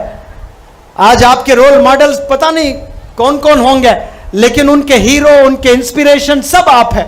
बस आपसे ही तवक्कुआत है कि मेरा लाल कुछ बड़ा कर बैठे, मेरा लाल कुछ बहुत बड़ा अचीव कर ले अपनी लाइफ में। और वो एक दफा ख्वाब नहीं देख रहे हैं, हर दिन ख्वाब देखती है मां, हर दिन बाप ख्वाब देखता है। आज 10 घंटे बाप जाकर धूप में काम कर रहा है, 20 किलोमीटर गाड़ी चलाता है, रोजाना 40 किलोमीटर गाड़ी पे 2 व्हीलर पर जा रहा है। ऑटो ड्राइवर इतनी पोल्यूशन को फेस करते हुए ऑटो चला रहा है, ट्रक चला रहा है, सब्जी बेच रहा है। किसके लिए बेच रहा है? विराट कोहली के लिए बेच रहा है, शाहरुख खान के लिए बेच रहा है, बच्चों के लिए बेच रहा है, ताकि मेरे बच्चे पढ़ें, मेरे बच्चे कामयाब हो जाएं। स्कूल में बर्थडे आता है, एक कोई बंदा अगर हैप्पी बर्थडे बोल दे, आपको गिफ्ट दे दे, फिर आप नेक्स्ट ईयर तक याद रखेंगे। आप, मुझे मेरे बर्थडे पर इसने मुझे गिफ्ट दिया था, मुझे हैप्पी बर्थडे कहा था। एक विश पर, और आप इंतजार करते हैं कि उसका बर्थडे कब आएगा ताकि मैं उसको हैप्पी बर्थडे बोलूं, मैं भी उसको गिफ्ट दूं। तो आपके वालिद ने न जाने कितने गिफ्ट दिए हैं। क्या कभी आपने वालिद को थैंक यू कहा, दिल से थैंक यू कहा, एक लेटर लिखा, एक ग्रीटिंग कार्ड दिया अपने अम्मी को? अम्मी आप रोजाना खाना बनाती है, thank you so very much, buy a greeting card. If you do not have money, write on a piece of paper. आप जो सजाते हो ना, क्लासरूम्स में एनुअल डेज होते हैं, एग्जीबिशंस होते हैं, तो क्लासरूम में बड़े कलर से सजाते हैं। आप वैसा ही पेपर पे सजाइए, थैंक यू लिखिए। माँ मैंने 4 सीजन्स देखे हैं अम्मी जान, मैंने समर सीजन देखा, विंटर सीजन देखा, स्प्रिंग सीजन देखा, चारों सीजन्स मैंने देख लिए। हम लोग कभी आपको रुकते हुए नहीं देखा, सीजन्स के बदलते हुए जरूर देखा, लेकिन आपके जज्बात कभी नहीं बदले। सर्दी में भी आपने उठा खाना बनाया, गर्मी में भी आपने उठा खाना बनाया। आप कोई सीजन नहीं, 12 महीने आपने हमें खाना ही खिला रहा है, खाना खिला रहा है। एक होटल में जो वेटर खाना खिलाता है, वैसे 365 दिन माँ खाना खिलाती है। और वेटर का तो हम लोग टिप देते हैं, थैंक यू बोलते हैं, लेकिन माँ को कभी आपने थैंक यू बोला है? अगर नहीं बोला है तो आज बोलिए, एक लेटर लिखिए। इश्क होता है तो बड़ी खुजली होती है लव लेटर लिखने की।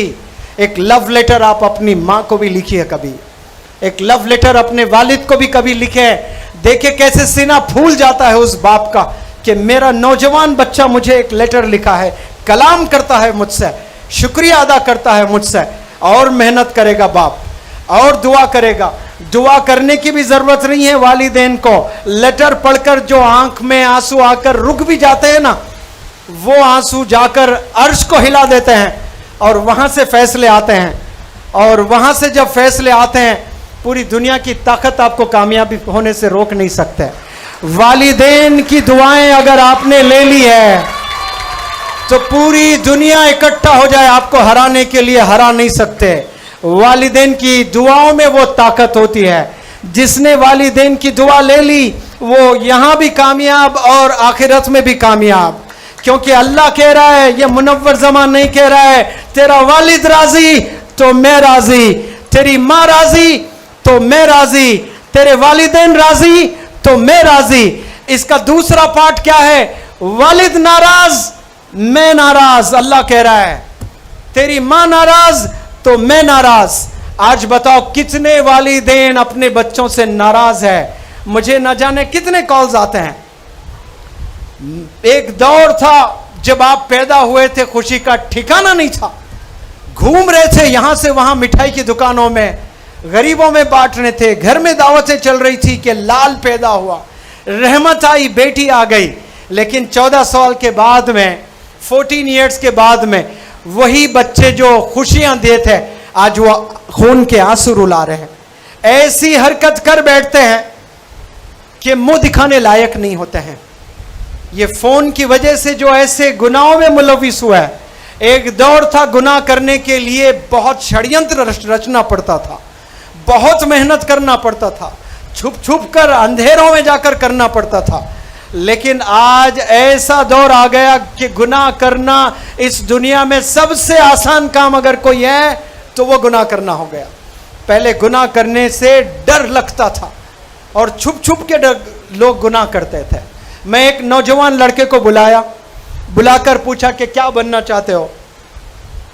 उसने कहा कि IAS ऑफिसर बनना चाहता हूं। मैंने कहा कि उस मुताबिक एक सवाल पूछूं आपसे? उसने कहा कि यस सर, पूछें आप।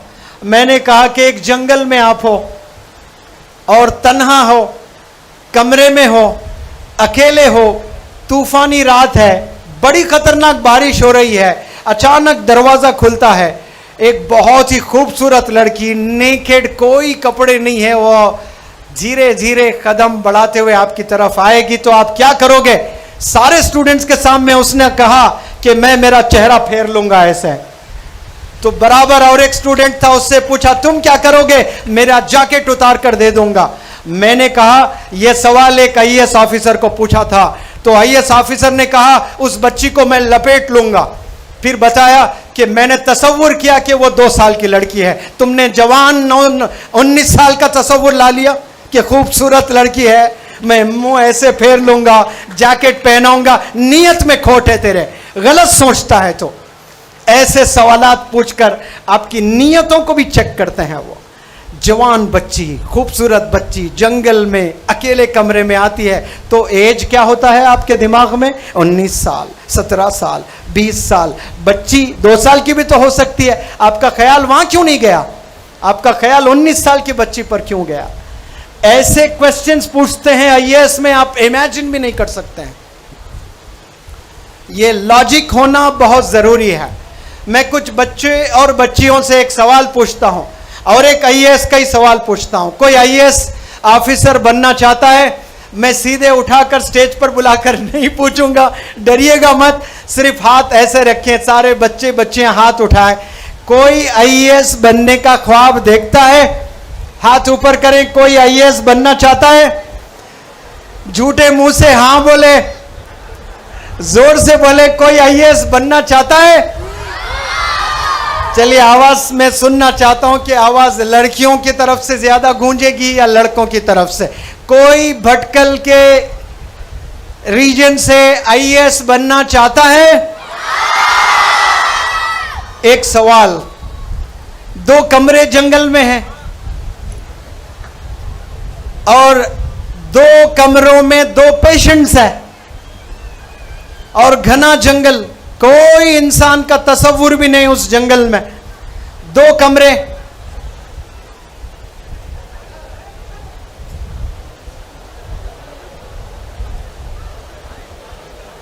अच्छा, बारिश हो रही है तो थोड़ा आप लोग सामने आ जाएं ताकि जो भी बंदे छतरी में मुझे सुन रहे हैं,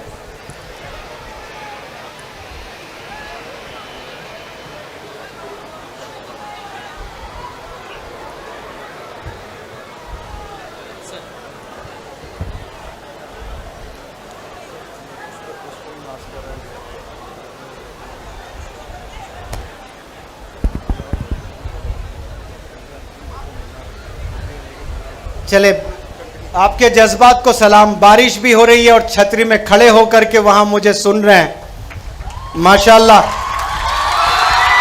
वो जो बारिश में छतरियों में खड़े होकर मुझे सुन रहे हैं, वो इकरा के एम्बेसडर्स हैं।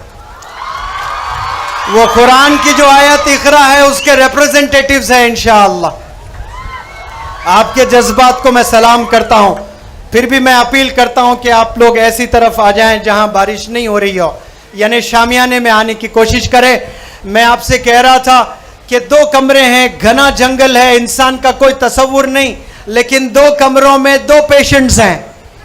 एक कमरे में एक बंदा ट्यूबरक्लोसिस से मुतासिर है, टीबी बीमारी है, हड्डियों का ढांचा है, हड्डी पे गोश्त नहीं है उसके, बमुश्किल 30-35 किलो का है। और एक कमरे में हट्टा कट्टा 150 किलो का बंदा है, उसके पैर ऐसे मोटे, लेप्रेसी बीमारी पता होता है आपको, उसमें इतने फोड़े और फोड़ों में से पीप के गंदे कलर, गंदी बो, और उसमें कीड़े पतिंगे मक्खी सब बैठे हुए हैं। और आप जंगल में चलते हुए आ रहे हैं और पीछे से आपको शेर दौड़ते हुए नजर आया और आपने तेज दौड़कर एक कमरे में घुसना है और दरवाजा लगा लेना है। अब पता नहीं वो शेर 1 दिन रहेगा, 2 दिन रहेगा, 3 दिन रहेगा, आपको 2-3 दिन उसी कमरे में रहना है। तो आप कौन से कमरे में कैद हो जाओगे? वो कमरा जिसमें ढांचा है और या वो कमरा जिसमें फोड़ों से, पीप, गंदगी से लुत्पुत और कीड़े मकोड़े बैठे हुए हैं, मक्खियां, आप किस में जाकर बैठोगे? जवाब दें सब लोग। Option A tuberculosis, option B leprosy. IAS में पूछा गया था, मैंने कई दफा स्टूडेंट से पूछा, बच्चियों से पूछा, मैं वो लेप्रेसी में नहीं जा सकती, गंदी बो, पीप, खून और ऐसा मोटा। फिर मैंने बताया कि वो आईएएस ऑफिसर जिसको ये सवाल पूछा गया था, उसने कहा कि मैं वो कमरे में जाना पसंद करूंगा जिसको लेप्रेसी हुई है, जो पीप में नहाया हुआ है। मैं वो टीबी के कमरे में बिल्कुल नहीं जाऊंगा। क्यों? क्योंकि टीबी वो बीमारी है जो स्प्रेड होती है, दूसरों को होती है, और ये दूसरों को स्प्रेड नहीं होती है। तो ये नॉलेज होना बेहद ज़रूरी है। आईएएस में ऐसे कई सारे क्वेश्चंस पूछते हैं आपके इंटेलिजेंस को चेक करने के लिए। आज हमें बहुत संभलना है लाइफ में। वालिदैन के ख्वाबों को पूरे करने हैं, इदारे बनाने हैं। माशाल्लाह आज मैं यहाँ इदारे देखा जाकर, Ali public school, Shams school और अंजुमन के और कई सारे इदारे मेरे विजिट हुए हैं। बेहद मुझे खुशी हुई है। माशाल्लाह बहुत अच्छे इदारे बन रहे हैं। और 200 साल, 300 साल, 400 साल पहले हिंदुस्तान में ताजमहल बन रहा था। पूरी दुनिया, बल्कि हिंदुस्तान में सब लोग आज भी नाज करते हैं और दुनिया भी नाज करती है। और बनी ऐसी कुछ चीज जो नाज करे जाए। लेकिन उसी वक्त में जब ताजमहल बन रहा था तो यूके में ऑक्सफोर्ड यूनिवर्सिटी बन रही थी। और वो ऑक्सफोर्ड यूनिवर्सिटी ये 400 साल में, या जितना ड्यूरेशन उसका हुआ है, इतने अरसे में उसने हजारों इंजीनियर्स, हजारों डॉक्टर्स, कई प्राइम मिनिस्टर्स, कई प्रेसिडेंट्स, कई बिजनेस एंटरप्रेन्योर्स, कई जजेस दिए हैं। आज हमें इदारों की जरूरत है, हमें यूनिवर्सिटीज की जरूरत है। हमारा पैसा इदारों में लगना चाहिए, हमारा पैसा शादियों में नहीं लगना चाहिए। शादियों में आज करोड़ों रुपए लग जाते हैं। मैंने सुना एक शहर में 15 करोड़ या 18 करोड़ की शादी हुई है, 6 महीने के बाद डिवोर्स हुआ है, तो 18 करोड़ जाए हुए। 18 करोड़ अगर इन्वेस्ट करते गुरबा में, कितने बच्चों को स्कूल भेजा जा सकता है? क्या पता उनमें से कौन डॉक्टर एपीजे कलाम बन के साइंटिस्ट बने और नासा में काम करें। हमारा इन्वेस्टमेंट कहां हो रहा है? कल अल्लाह सुब्हानहू व तआला गिरेबान पकड़कर रोजे क़यामत में पूछेगा कि तूने दौलत कहां खर्ची है। कमाना कामयाबी नहीं है, कहां हम स्पेंड कर रहे हैं पैसे। आज वो दौर है जो पैसा हम लोग ज़ाय किए जा रहे हैं। हमें पैसा इन्वेस्ट करना है एजुकेशन पर। हम लोग बहुत पिकनिक में जाते हैं, शादियों में जाते हैं, शॉपिंग मॉल में जाते हैं। एक दफ़ा मैं बेलगाम में वर्कशॉप कर रहा था, एक लड़का आया, उसकी इंग्लिश थोड़ी अच्छी थी, बड़े कॉन्फिडेंस से मुझसे मुखातिब हुआ, पूछ रहा था कि I am done with my graduation and I have heard a lot about you, I have come to seek your advice. I appreciate if you let me know what I should do further. मुझे क्या पढ़ना चाहिए आप बताइए। मैंने कहा नाई बन। उसको गुस्सा आया कि मैं आपसे मशवरा करने आया और आप मुझसे कहते हो कि नाई बन। फिर मैंने पूछा कि वो क्या नाम है नाई का जो बड़ा मशहूर है जी? जावेद हबीब। मैंने मिसाल दिया, do you know Javed Habib? He is a Millionaire. आप क्या बनना चाहते हो ये मुझसे कभी ना पूछें, आपका पैशन क्या है वो करें, और उसमें एक्सपर्टीज होना चाहिए आपको। आप मैकेनिक बने तो शहर के बेस्ट मैकेनिक बने। आप एडवोकेट बने, मैंने ऐसे एडवोकेट को देखा जो जिंदगी भर पेपर्स ही पकड़े हुए रहे हैं, कभी जिंदगी में जज से कभी बात नहीं की है, सिर्फ असिस्टेंट बनकर दूसरे एडवोकेट्स के पीछे ही खड़े रहे हैं। ऐसे कई सारे एडवोकेट्स हैं। एडवोकेट बने तो टॉप का एडवोकेट बने, इंजीनियर बने टॉप का इंजीनियर बने, लेक्चरर बने टॉप का लेक्चरर बने। हैदराबाद में लेक्चरर 70 लाख कमा रहे हैं एक साल मैथ पढ़ा करके। कोई इंजीनियर नहीं कमा रहा है, डॉक्टर नहीं कमा रहा है। नीट में ऐसे एक्सपर्टीज हासिल किए हैं कि कॉलेजेस उनको जबरदस्त पैकेजेस देकर बुला रहे हैं। नॉलेज होना बहुत जरूरी है। वो टीचर को जाकर पूछे a+b² का क्या फॉर्मूला है, वही बोलेगा जो आपके मैथ टीचर पढ़ाते हैं। लेकिन उसके पास में वो टेक्निक्स होती हैं, वो मेथडोलॉजी होती है जो आधे बच्चे नीट क्लियर जाते हैं, आराम से नीट क्लियर करते हैं। तो एक्सपर्टीज डेवलप करना सब्जेक्ट में, जो भी सब्जेक्ट बने, आप टीचर बने, लेक्चरर बने, डॉक्टर बने, इंजीनियर बने, मैकेनिक बने, एक्सपर्ट बने, ये बहुत ज़रूरी है।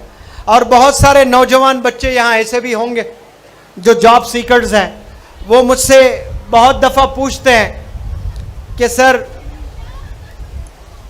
मुझे करियर डेवलप करना है, कौन सा प्रोफेशन मुझे करना चाहिए, कौन सा प्रोफेशन मुझे चुनना चाहिए।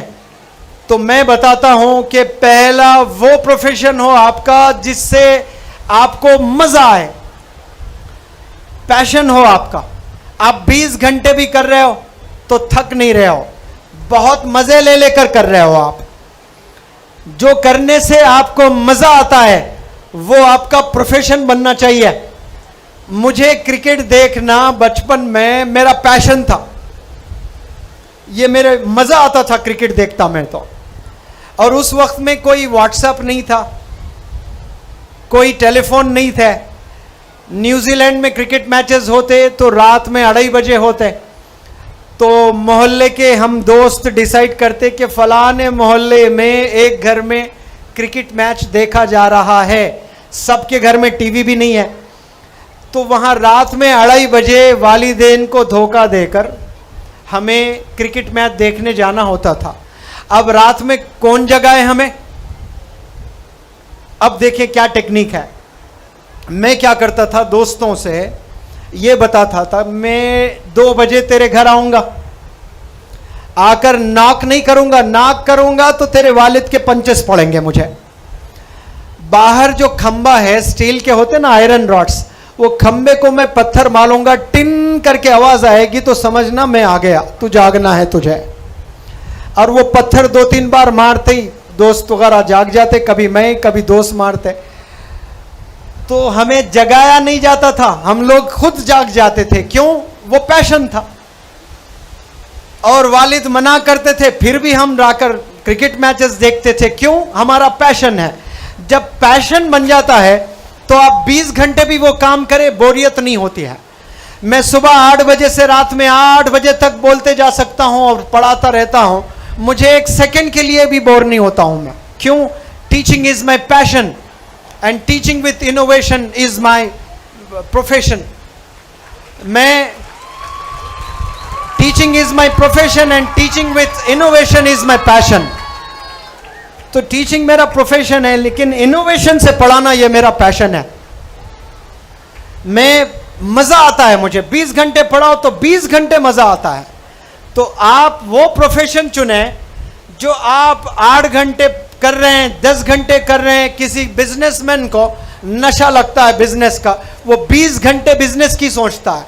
घर जाए तो बिजनेस ही समझ आती है, कार में बैठे तो बिजनेस ही सोचता है उसको। पैशन का होना बहुत जरूरी है। दूसरी चीज, जो करियर बनाना चाहते हैं उनके लिए मैं बात कर रहा हूं, ये स्कूल गोइंग बच्चों के लिए तो वक्त है, लेकिन फायदा हो जाएगा अगर आप सुन लें। अभी बहुत गौर से सुने, पैशन का होना जरूरी है। डॉक्टर बने हो, ट्रीटमेंट करना, ट्रीट करना, क्यूर करना, ये पैशन नहीं है तो फिर अच्छे डॉक्टर साबित नहीं हो सकते।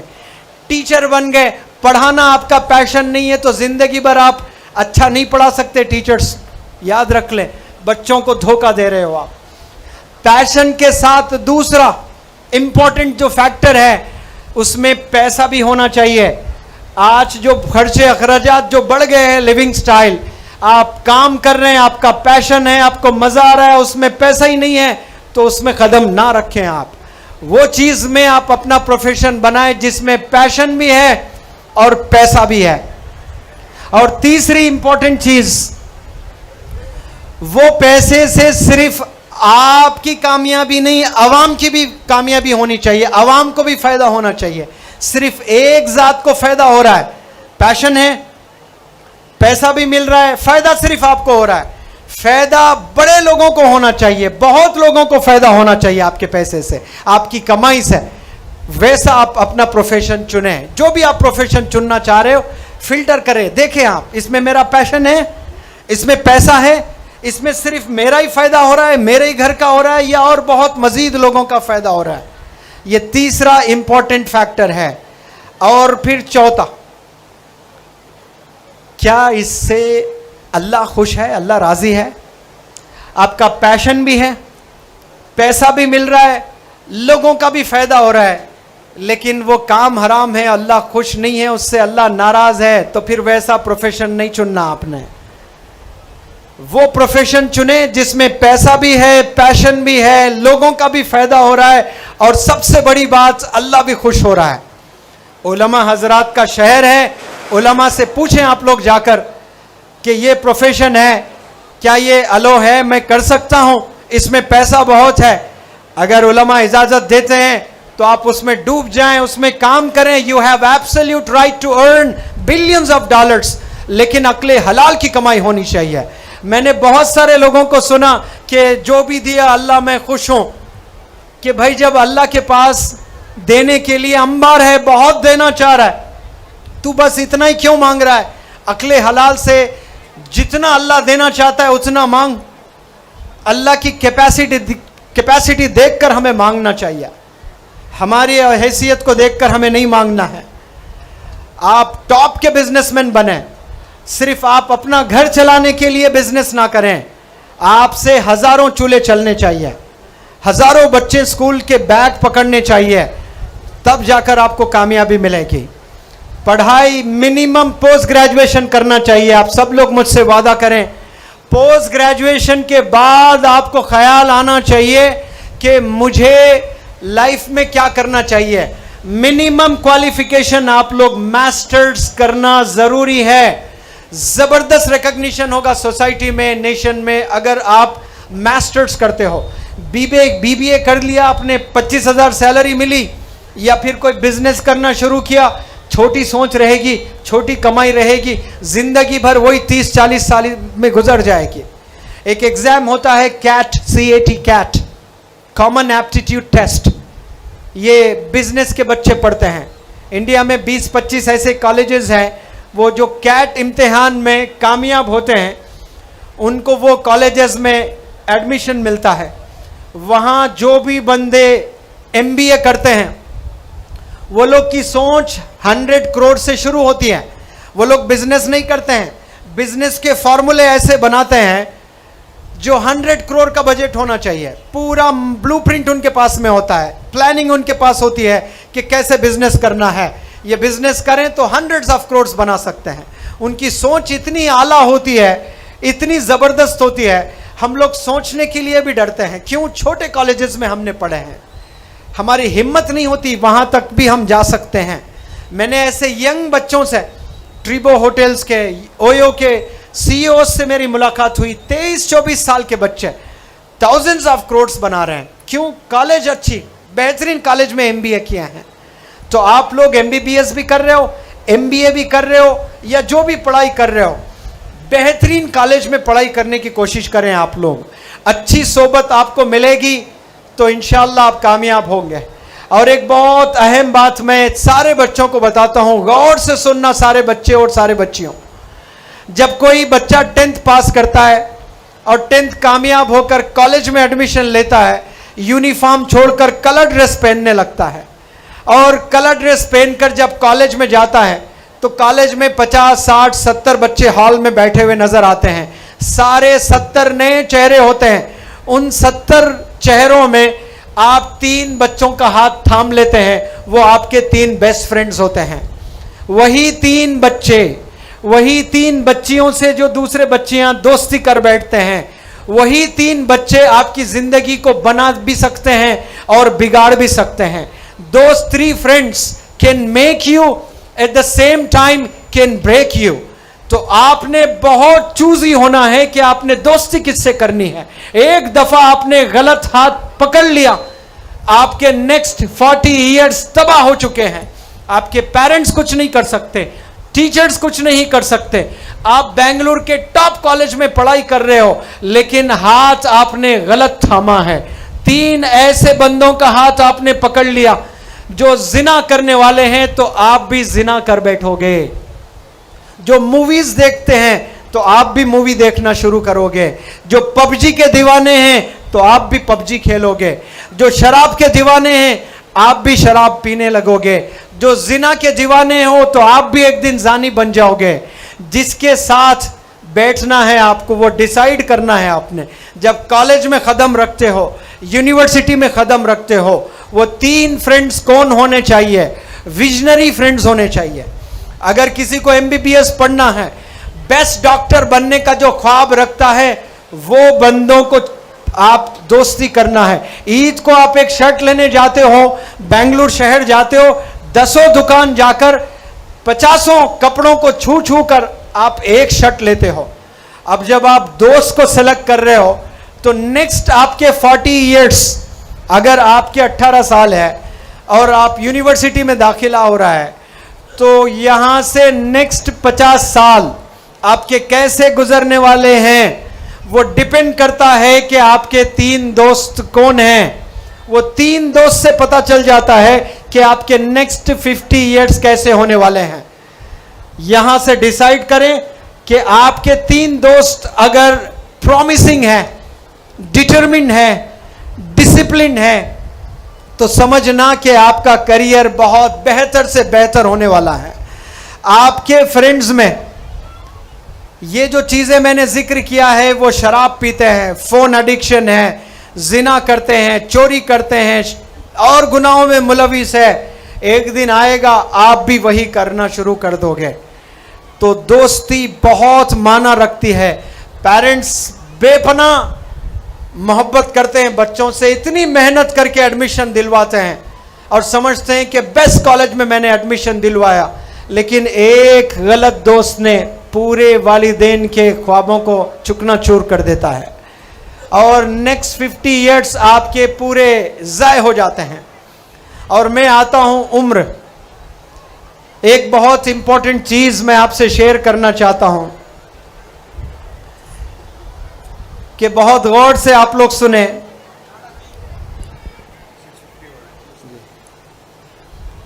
कि जो बंदे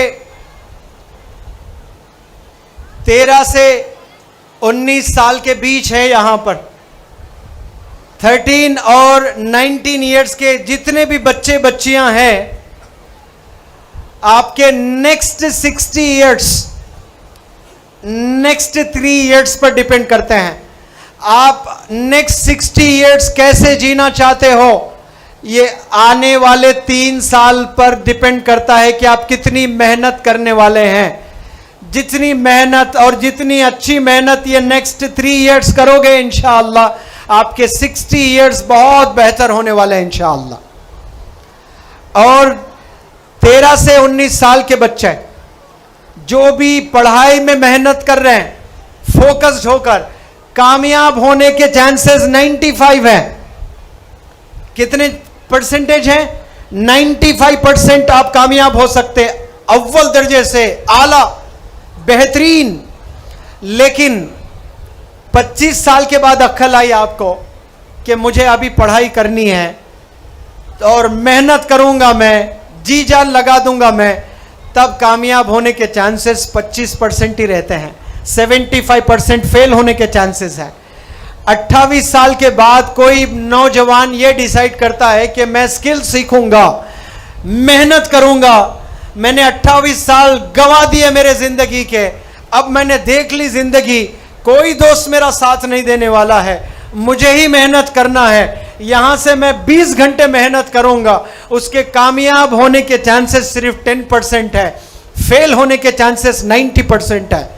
और जो 13 साल के बच्चे हैं, कामयाब होने के चांसेस 95% है। बताओ प्यारे नौजवान बच्चों, मेहनत कब करोगे? 28 साल के बाद या इस उम्र में मेहनत करना है आपने? जवाब दे मुझे। यही उम्र है किताबों से दोस्ती करने की। मैं अल्लाह से दुआ करता हूं कि अल्लाह सुब्हानहू तआला आपके जहनों को खोले, आपको खूब इल्म से नवाजें, आपके वालिदैन को खूब सेहत दें, आपको खूब अल्लाह सुब्हानहू तआला कॉन्फिडेंस ऐसी भर दे आप में कि आप दुनिया को फतेह कर लें। मैं आपके पेरेंट्स के लिए दुआ करता हूं, सलाम करता हूं तमाम पेरेंट्स को, और वो ऑटो ड्राइवर्स, वो स्कूल के जो वैन चलाते हैं, उन तमाम ड्राइवर्स को अगर है तो मुनव्वर जमा का सलाम। आप लोग ये बच्चों को रोजाना बारिश में भी ले आते हो, धूप में भी ले आते हो। क्या कभी आपने वो ड्राइवर को एक ग्रीटिंग कार्ड दिया? थैंक यू अंकल, आपने मुझे 4 साल रोजाना स्कूल ले गए और घर ले आए, मेरी हिफाजत की है। कभी आपने एक गिफ्ट दिया है अपने ड्राइवर को? आपने भटकल के तमाम ऑटो ड्राइवर्स को कल गिफ्ट मिलना चाहिए इंशाअल्लाह। आपके पास गिफ्ट नहीं है तो पेपर पर लिख कर दें थैंक यू। सारे ड्राइवर्स को मैं मुबारकबाद देता हूं कि इंसान आपको शुक्रिया अदा नहीं कर सकता है। रोजे क़यामत में ये इकरा के लिए जो काविशें यहां के टीचर्स ने किए हैं, यहां के इदारों ने किए हैं, उसमें बराबर हिस्सेदार ये तमाम ऑटो ड्राइवर्स भी है। उसका पूरा सवाब वो ऑटो ड्राइवर्स को, वो आयास को भी मिलेगा। इंशाल्लाह कल तमाम स्कूल के प्रिंसिपल्स को मैं फोन करने की कोशिश करूंगा। जितने बच्चे बच्चियां हैं, आप सब लोग थैंक यू वाला एक लेटर मादरी जुबान में सही ऑटो ड्राइवर्स को, आयास को, वॉचमैन को देना। इंशाल्लाह देखना कैसे खुशी से झूम उठेंगे वो लोग, क्योंकि वो लोग को कभी जिंदगी में किसी ने थैंक यू नहीं बोला है। मुझे थैंक यू लफ्ज कल गूंजना चाहिए भटकल में। तमाम पेरेंट्स को और तमाम बच्चों को जो जो भी यहां पर आए, मुझे सुने, मैं शुक्रिया अदा करता हूं राबिता सोसाइटी का। मैं शुक्रिया अदा करता हूं तमाम राबिता सोसाइटी के वेल विशर्स का। मैं शुक्रिया अदा करता हूं तमाम वो इदारों का जो स्टूडेंट्स को यहां पर भेजे हैं, मुझे ये मौका दिए हैं सुनने का। अगर मैंने कोई ऐसी गलत बात कर बैठी है, अल्लाह मुझे माफ़ करें और मैं आपसे भी माजिरत चाहता हूं। और मैं अल्लाह से दुआ करता हूं कि भटकल को आसमान में तारे बहुत है, चांद एक है, चांद की तरह एक बना दे और चांद की तरह खूबसूरत बना दे, नेक बना दे, यूनिक बना दे। I wish you all the very best of luck for your future endeavours. See you soon इंशाअल्लाह।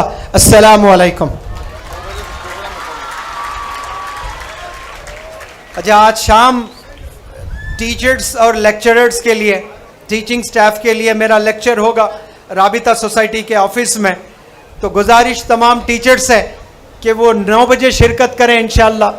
मैं आपसे 1 घंटा मुखातिब होऊंगा और आप लोग मेरे लिए भी दुआ करें। आज तक मेरी एक ऑफिस भी नहीं है, लेकिन पूरा इंडिया घूम के पढ़ाने की ज़रूरत करता हूं मैं। रिसोर्सेज की ज़रूरत नहीं है, जज्बे की ज़रूरत है, और वही जज्बा लेकर मुनव्वर जमा हिंदुस्तान में घूम घूम कर पढ़ाता है। मेरे पास कोई ऑफिस नहीं है, लेकिन पैशन के साथ मैं काम कर रहा हूं। दुआ करें कि अल्लाह से एक एकेडमी बन जाए तो और बेहतर से मैं पढ़ा सकूं। अस्सलाम वालेकुम। अस्सलाम वालेकुम। मैं हजरात से गुजारिश करूंगा कि आप मर्द हजरात ज़रा रुकें, औरतों को पहले, खातीन को पहले जाने दें। खातीन चले जाएगी, अभी आज़ा होगी, सिर्फ 7 मिनट बाकी है अज़ा के लिए। तो मेरी मुअद्दबाना गुजारिश है कि ये बात हमसे हम जो आपसे इल्तिजा कर रहे हैं, गुजारिश कर रहे हैं कि खातीन को निकल जाने दीजिए, उसके बाद मर्द हजरात जाइए। दूसरी बात, हम तहे दिल से भटकल वात्राफ वाले और राबिता सोसाइटी और जितनी यहाँ पर अदारे हैं, तालीमी इदारे, सबों की तरफ से हमारे डॉक्टर मुनव्वर जमा साहब को खराज अकीदत पेश करते हैं। आप आए भटकल तो हमारे नौजवानों को तालीम की राह पर आगे जाने का आपने तरीका बताया।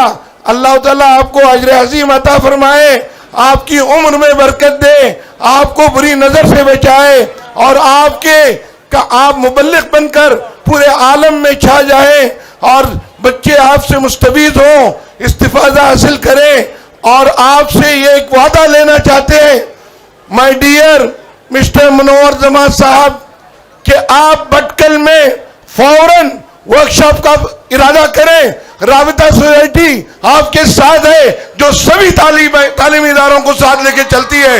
ये आज मैं उनकी ज़बान से सुनना चाहता हूँ और ऐलान करना चाहता हूँ ऑन बिहाफ ऑफ हमारी 10 खलीजी ममालिक की जमातों की तरफ से, हमारे अहदेदार की तरफ से और भटकल वालों की तरफ से आपको सौगात देता हूँ, मोहब्बत देता हूँ। आप ये पैगाम लेके जाएं और आप हमारा साथ दें। अल्लाह ताला आपको क़यामत के दिन इंशाअल्लाह गवाह रहेंगे इंशाअल्लाह कि आपको हमने दावत दी और आपने हमारी दावत पर लब्बैक कहा इंशाअल्लाह। आपने जज्बात में गलत बात कह दी कि आपने दावत दी है। मैंने कहा कि मैं 40 दिन के लिए आऊंगा, उसके बाद आप मुझे दावत दी है, और लेकिन आप दावत दे रहे हैं तो फिर मैं लब्बैक कहता हूं इंशाअल्लाह। मैं इंशाअल्लाह बहुत जल्द आऊंगा। डेट अभी नहीं बता सकता, मैं झूठा वादा नहीं कर सकता, मुझे बहुत बिजी स्केड्यूल है, देखना होता है। मेरे वेल विशर्स हैं, मेरे टीम में एडवाइजर्स हैं, मैं उनसे बात करूंगा। लेकिन वादा मुनव्वर जमा का इंशाअल्लाह भटकल के हजारों नौजवान बॉयज और गर्ल्स को इंशाअल्लाह 40 दिन में बहुत सारे स्किल्स सिखाऊंगा। मैं आप तमाम स्टूडेंट्स से फिर से एक इल्तिजा, आप अपने पेरेंट्स को मुनव्वर जमा का सलाम कहना। अस्सलामु अलैकुम। अच्छा, साथ में एक बात सुनिए, मैंने भी जज्बात में कहा कि हमारा फैसला नहीं है ये, क्योंकि हमें काउंसिल में ले जाकर उसकी अप्रूवल भी लाना है। और मुझे उम्मीद है कि कौम के लिए राबिता सोसाइटी, हमारी खलीज काउंसिल जिंदाबाद कहेगी और आपके साथ रहेगी। आपके मुस्तकबिल के लिए, आपकी आखिरत के लिए राबिता सोसाइटी खलीज काउंसिल आपके साथ थी, है और इंशाअल्लाह रहेगी। अल्लाह ताला हम सबों को उनके जो कहने वाले थे उनके नक्शे कदम पर चलने की तौफीक अता फरमाए। वाखिर दावाना अल्हम्दुलिल्लाह रब्बिल आलमीन।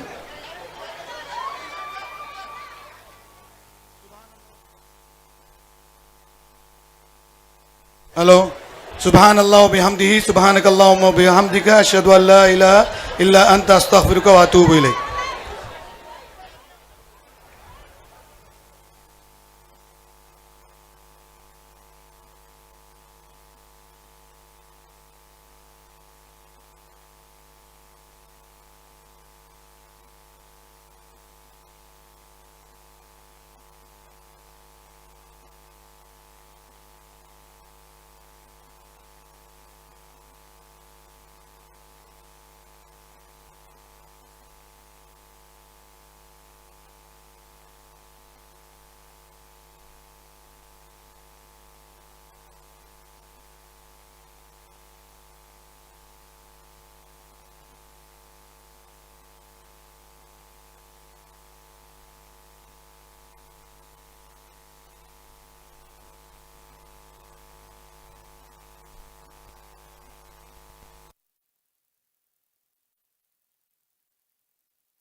मिली है इन हजरात की ओर, खुला अब्दुल समी साहब से ले लें।